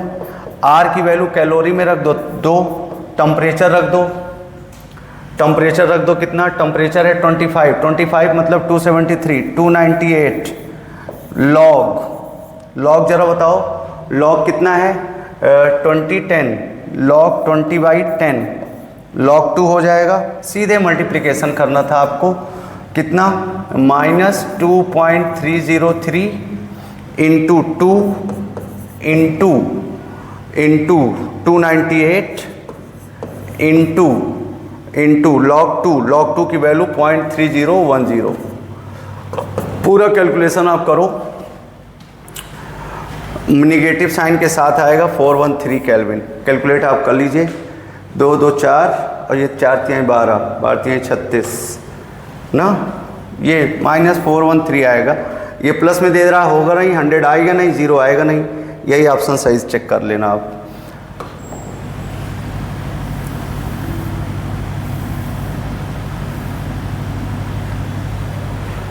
ये क्वेश्चन जरा देखो, सॉल्यूशन का आ गया, सॉल्यूशन का ये दूसरा क्वेश्चन हो गया आपका। एक हेनरी पर था, एक ऑस्मोटिक प्रेशर पे था।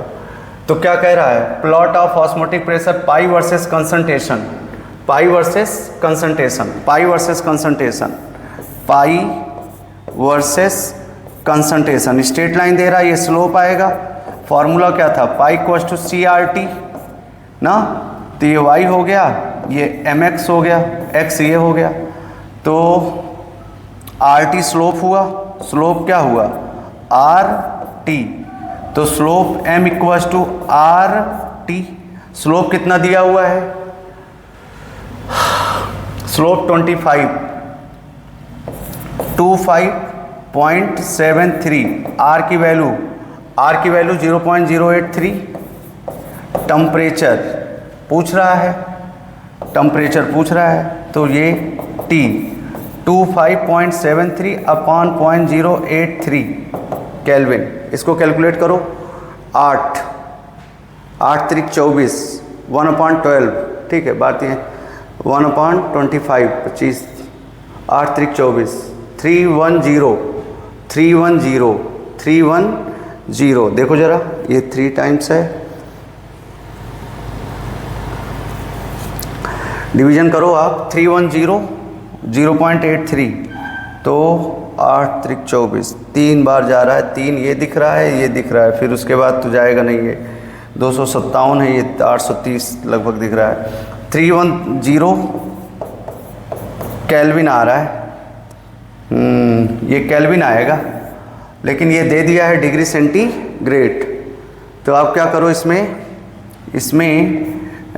डिग्री सेंटीग्रेड निकालने के लिए 273 घटा दो, 310 माइनस 273, 10 में से 3 गए 7, 11 में 7, 10 में 7 गए 3, 37 डिग्री सेंटीग्रेड। 37 डिग्री सेंटीग्रेड कभी कभी मिसिंग हो सकता है। देखो मैं अंदाज के मार रहा था इसको, लेकिन ये डिग्री सेंटीग्रेड में दिया, ये केल्विन में आया था, तो ऑप्शन ये होगा। बहुत सारे बच्चे ये मिसिंग किए होंगे, क्योंकि आंसर सीधे मिलेगा ये, बट डिग्री सेंटीग्रेड में 37 डिग्री सेंटीग्रेड। दूसरा ऑप्शन सही है आपका। क्वेश्चन नंबर 92 चेक कर लो। क्वेश्चन नंबर 92 में क्या कह रहा है, PBr3OH के साथ Br3OH को हटा देगा, तो पहला प्रोडक्ट ये बनेगा CH3 एज इट इज, और ये OH, और फिर A बनेगा A मेजर, और फिर अल्कोहलिक के OH डिहाइड्रेशन करा दो, OH यहाँ से हटेगा और H यहाँ से हटेगा, तो क्या बनेगा, अरे सेटजफ रूल लगा रहे हो भाई, CH3 और ये डबल बॉन्ड, कोई है ऑप्शन में, यही है, Br हटेगा CH3 और ये डबल बॉन्ड, ये हो नहीं सकता, ये हो नहीं सकता, OH रिटेन होगा नहीं। दूसरा ऑप्शन,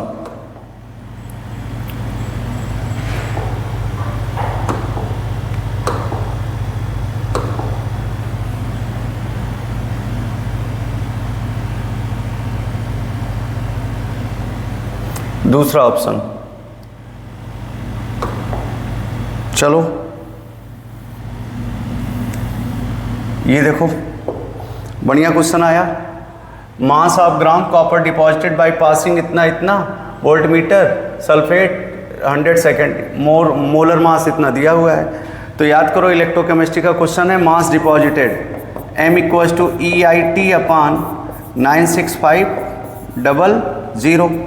E कॉपर का मोलर मास दिया हुआ है 63, और इसका n फैक्टर होता है 2+, तो 63/2 इंटू I कितना दिया है, I दिया होगा ये करंट दिया हुआ, पासिंग करंट 96487, देखो वैल्यू कटने वाली दे रहा है 96500 इंटू टाइम कितना दिया है 100 सेकेंड, इंटू 100 सेकेंड दिया हुआ है।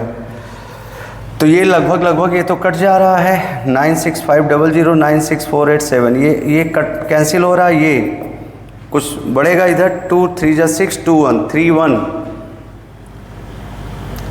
अब प्रॉपर कैलकुलेशन करो, आपको कितना 2 3 6 2 3 6 और 2 1 जा 31.5 और इधर क्या था, इधर 31.5 चेक कर लो ज़रा, 31.5 दे तो रहा है ये, और ये है तुम्हारा, अगर 100 से मल्टीप्लाई कर दोगे तो ये पॉइंट यहाँ आ जाएगा 96487, और ये 96500। 100 भी तो है, 0.315 ग्राम, चेक कर लो 0.315 ग्राम, क्योंकि 100 से 100 नीचे भी रहेगा, 9645 कटेगा, 100 नीचे रहेगा, तो ये 0.315 आएगा, यही आना चाहिए। आप चेक कर लो, कैलकुलेशन आपका होना चाहिए अच्छे से, ठीक है। दिखाऊं, कर लोगे, देख लेते हैं, नहीं बाद में रोगे। 63 इंटू 9648, 100 से मल्टीप्लाई कर दोगे तो ये हो जाएगा 964.87 अपॉन, ये है 2 और ये है 96500, तो 965 अगर ये काट दिया जाए तो 100 बचेगा, और 100 बचेगा तो, और ये 31.5 हो रहा है, 100 नीचे रहेगा, 0.315 होना चाहिए, यही होना चाहिए। 93 का चौथा, 93 का तीसरा।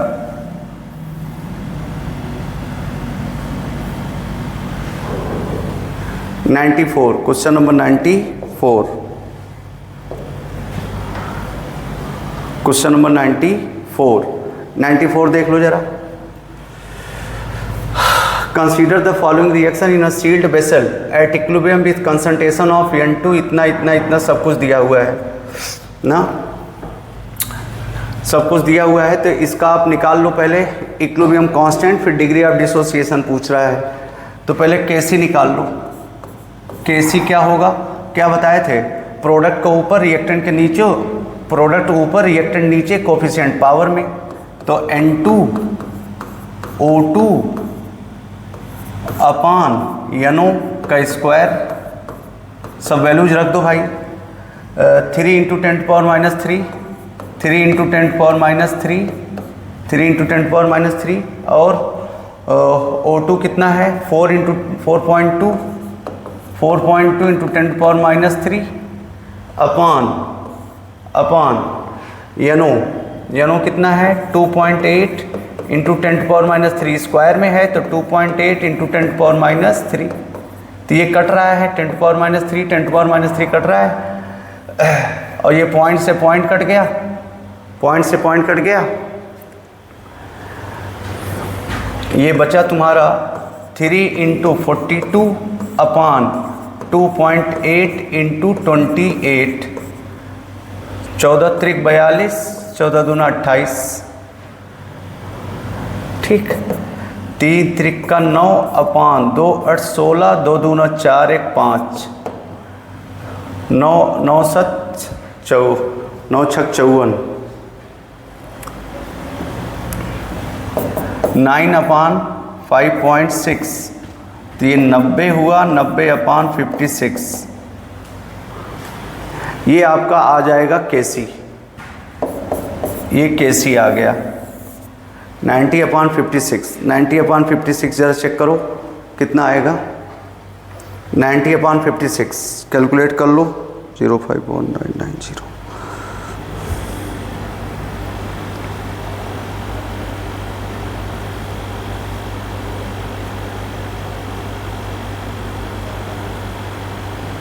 1.6 समथिंग आ रहा है 1.60 देख लो आप 56 ठीक है 1.60 आ रहा है। लेकिन आपसे केसी नहीं पूछा है, आपसे पूछा है डिग्री ऑफ डिसोसिएशन। तो डिग्री ऑफ डिसोसिएशन कैसे निकालोगे ज़रा देखो 2NO गिव्स N2 + O2 इसका देख के इसका ले कितना रहा है 0.1 0.1 आएगा तो ये 0 और 0 0.1 - x तो ये क्या होगा 2x ले सकते हो, x ले सकते हो। इसके 2 से इसका 1 तो x से x/2 2 से 1 तो 1 से x/2। अब केसी रख दो आप, केसी N2O2 x/2 अपान 0.1 - x का स्क्वायर। क्या करेंगे स्क्वायर रखेंगे ना, यहाँ पर स्क्वायर है तो ज़रा बताओ क्या हुआ ये x² अपान 4 0.1 - x का होल स्क्वायर। और ये केसी है, केसी की वैल्यू है 1.6 मैं यहाँ कर रहा हूँ 1.6 is equals to x² upon 4 0.1 - x का होल स्क्वायर। तो दोनों तरफ स्क्वायर कर दो, तो स्क्वायर करोगे तो क्या मिलेगा। ये क्वेश्चन वैसे आपको करना ही नहीं चाहिए था क्योंकि 15 क्वेश्चन में सिर्फ 10 क्वेश्चन करने थे। क्यों, तो ये करना ही नहीं चाहिए था, लंबा था क्वेश्चन ये। 16/10 कर दो और x² x इसका स्क्वायर लो 2 और ये हो जाएगा 0.1 - x ठीक है। अब ये हो गया 16/10 स्क्वायर ले लिए हैं तो ये 4/√10 आया 4/√10 आया। ये तुम्हारा 4/√10 स्क्वायर ले लिए है ना, स्क्वायर ले लिए हैं तो 1.6 को 16/10 स्क्वायर ले रहे हैं तो ये 4/10, 4/√10, 4/√10, 4/√10, 4/√10। अब जरा देखो 4/√10, 4/√10, √10 की वैल्यू कितना लोगे आप? √93 होता है और √10 की वैल्यू उससे कुछ ज़्यादा ले लो, तो 4/3.16 ले लो। √3 की वैल्यू 14 ले सकते हो, 18 ले सकते हो। तो चलो ये आया तुम्हारा x/2 × 0.1 माइनस x, तो ये कितना हो जाएगा? ज़रा देखो, मैं यहाँ आ रहा हूँ, 4 2 जा 8, 0.8 minus 0.8x is equals to 3.16x। अब इसको जोड़ दो, सर ये 8x होगा, 8x। तो 8, अरे देखो ना, 4 2 जा 8, 8x और 3.16x, 8x और 3.16x, इसको जोड़ो, ये तुम्हारा हो जाएगा 8 3 11, 11 पॉइंट, समझना 11.8 3 11, 11.16x इज इक्वल्स टू 0.8। अब यहाँ मैं आ रहा हूँ, क्या 0.8 अपॉन 11.16, ये आया x। अब इसको काटो जरा, 11 8 88, जाएगा नहीं, 0.07, 11 8 88, 0.8 अपॉन, अब मैं तो पेपर दे नहीं रहा हूँ, तो मैं तो कर दे रहा हूँ, आपको तो क्या करना पड़ा होगा।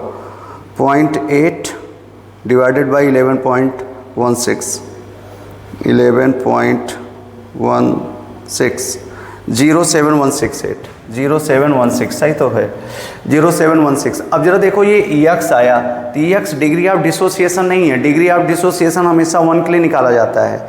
तो कहीं हम लोगों ने देखा था x is equal to C alpha, तो अल्फ़ा निकाल लो आप, अल्फ़ा क्या हो जाएगा?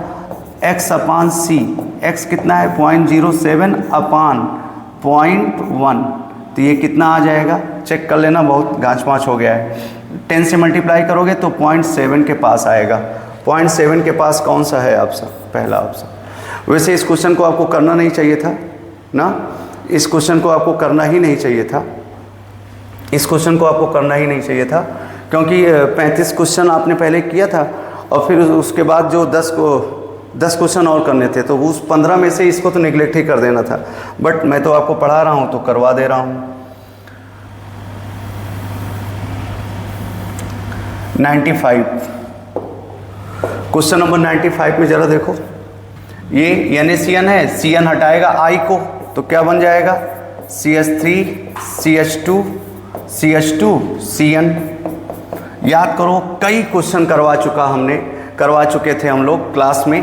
पार्शियल हाइड्रोलिसिस करा रहे हो, पार्शियल हाइड्रोलिसिस से साइनाइड के हाइड्रोलिसिस से अमाइड बनता है, CH3 CH2 CH2 CH3 CH2 CH2 और CONH2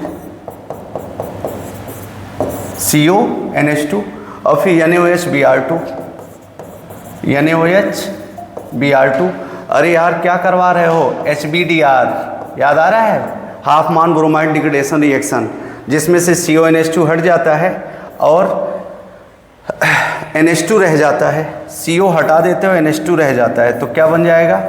CH3 CH2 CH2 NH2 CH3 CH2 CH2 NH2 प्रोपिलेमीन। ठीक है। 95,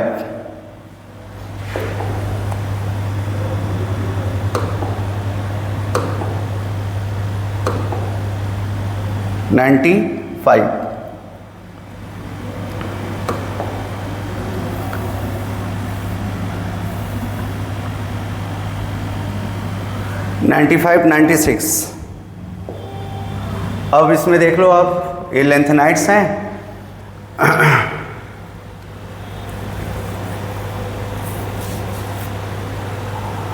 ये देखो इसमें कौन पूछ रहा है, कह रहा है कौन डायमैग्नेटिक, तो जिसमें अनपेयर्ड इलेक्ट्रॉन जीरो होंगे वो डायमैग्नेटिक होगा। सबका कॉन्फ़िगरेशन आपको करना चाहिए, सबका कॉन्फ़िगरेशन करना चाहिए। सीरियम का, सीरियम 4+ का करो तो ये 4F0 मिलेगा।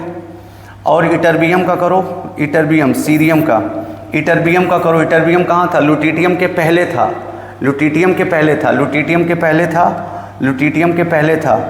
और ये भी, इसमें भी 14 होता है, तो ytterbium 4+, ytterbium YB4+, YB4+, YB4+, YB4+, इसका करोगे 4F14 आएगा। तो यहाँ पर पेयर्ड इलेक्ट्रॉन, अनपेयर्ड इलेक्ट्रॉन 0 और अनपेयर्ड इलेक्ट्रॉन 0, तो यही दोनों डायमैग्नेटिक होंगे, चेक कर लो। और सबके कॉन्फ़िगरेशन में गैडोलिनियम में नहीं आएगा 3, 4s2, इसमें 3 अनपेयर्ड इलेक्ट्रॉन आ जाएंगे, इसमें भी नहीं आएगा। समारियम और प्रोमिथियम में नहीं आएगा, यही दिख रहा है, इटरबियम, सीरियम और इटरबियम ना, ठीक है। ये पकड़ में आ रहा है, ये पकड़ में आ रहा है। कॉन्फ़िगरेशन कर लो।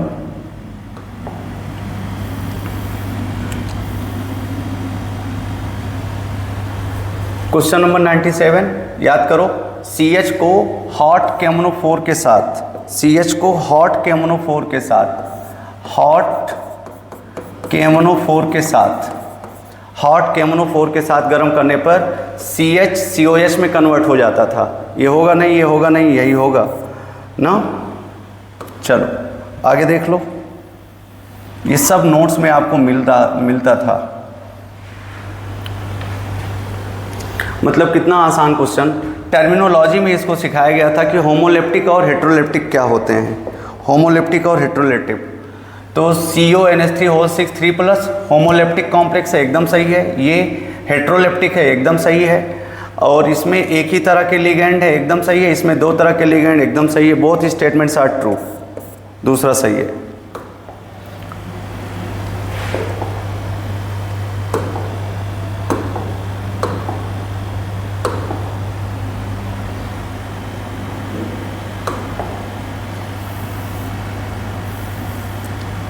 क्वेश्चन नंबर 99 आ गए हम लोग, चेक कर लेते हैं। 99 में ज़रा देखो, log K2/K1 is equals to EA/2.303 R T2 -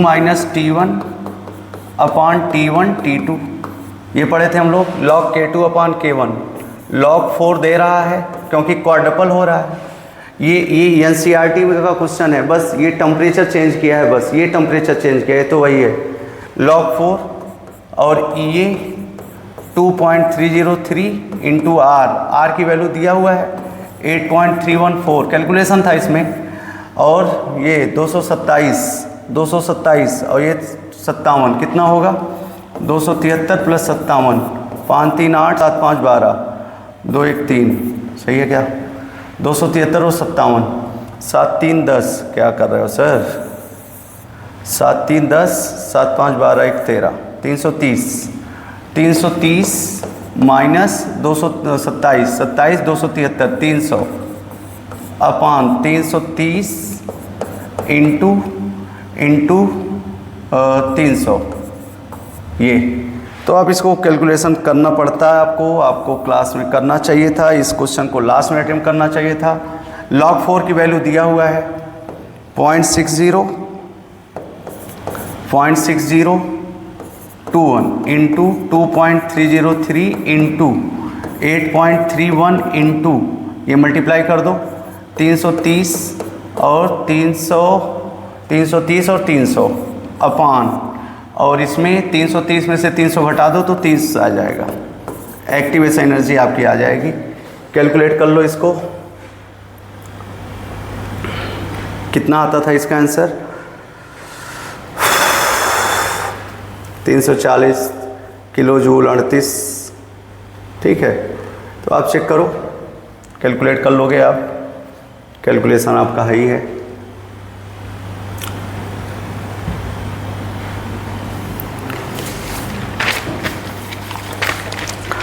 ज़्यादा क्वेश्चन एक साथ सॉल्व हो गए नहीं, अब हिम्मत ख़त्म हो रही है।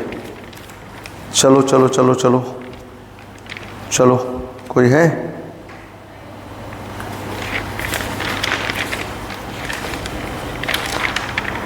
ये है, ये 38, ठीक है। 38.04, 99 लास्ट क्वेश्चन है। आओ चेक कर लेते हैं क्या है ये। The product A and B obtained in the following reaction. क्या क्वेश्चन है, मतलब ऑर्गेनिक केमिस्ट्री का क्वेश्चन मान लो, इनऑर्गेनिक पी ब्लॉक का क्वेश्चन कह लो, कहीं का कह लो क्वेश्चन। जब पी ब्लॉक में हम लोग PCl3 और PCl5 पढ़ते थे तो वहाँ ये रिएक्शन दिखाई जाती थी। ऑर्गेनिक में आप जरा देखो, 3 ROH और PCl3 के साथ तो क्या बनता था, H3PO3 बनता था, H3PO3 बनता था, H3PO3 बनता था। ए क्या होगा, H3PO3 बनता है। पूरी कंप्लीट बैलेंस रिएक्शन भी दिखाई गई है क्लास में।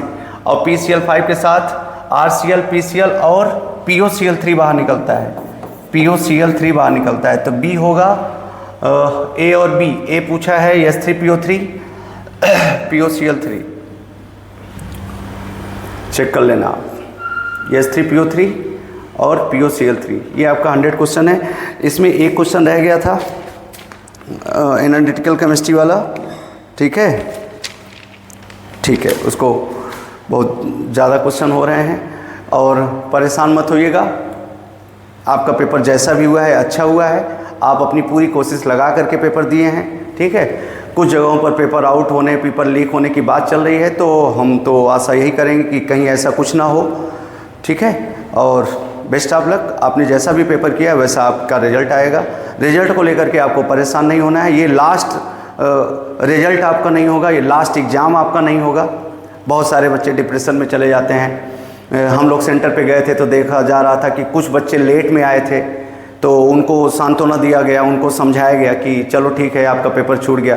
अब बच्चे आधा घंटे लेट आ रहे हैं, 10-10 मिनट लेट आ रहे हैं, तो सिस्टम कैसे आपको अंदर कर पाएगा, ठीक है।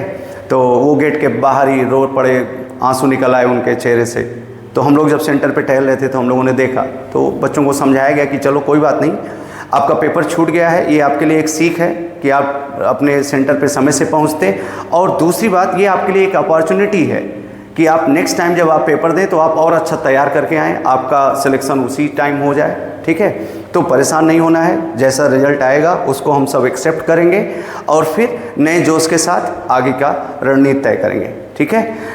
कुछ क्वेश्चन हमने करवा दिए हैं, कुछ क्वेश्चन क्या 100 करवा दिए, एक आध क्वेश्चन रह गया, थोड़ा सा ज़्यादा क्वेश्चन लेंदी हो गया। पूरी केमिस्ट्री आपको 100 के 100 क्वेश्चन डिस्कस करने पड़े, ठीक है।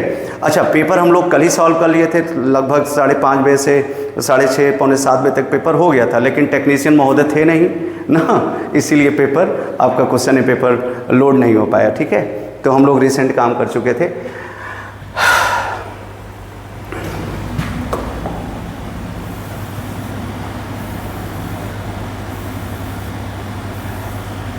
ये बड़ा वाला थैंक यू आपके लिए लिखा गया है, ठीक है।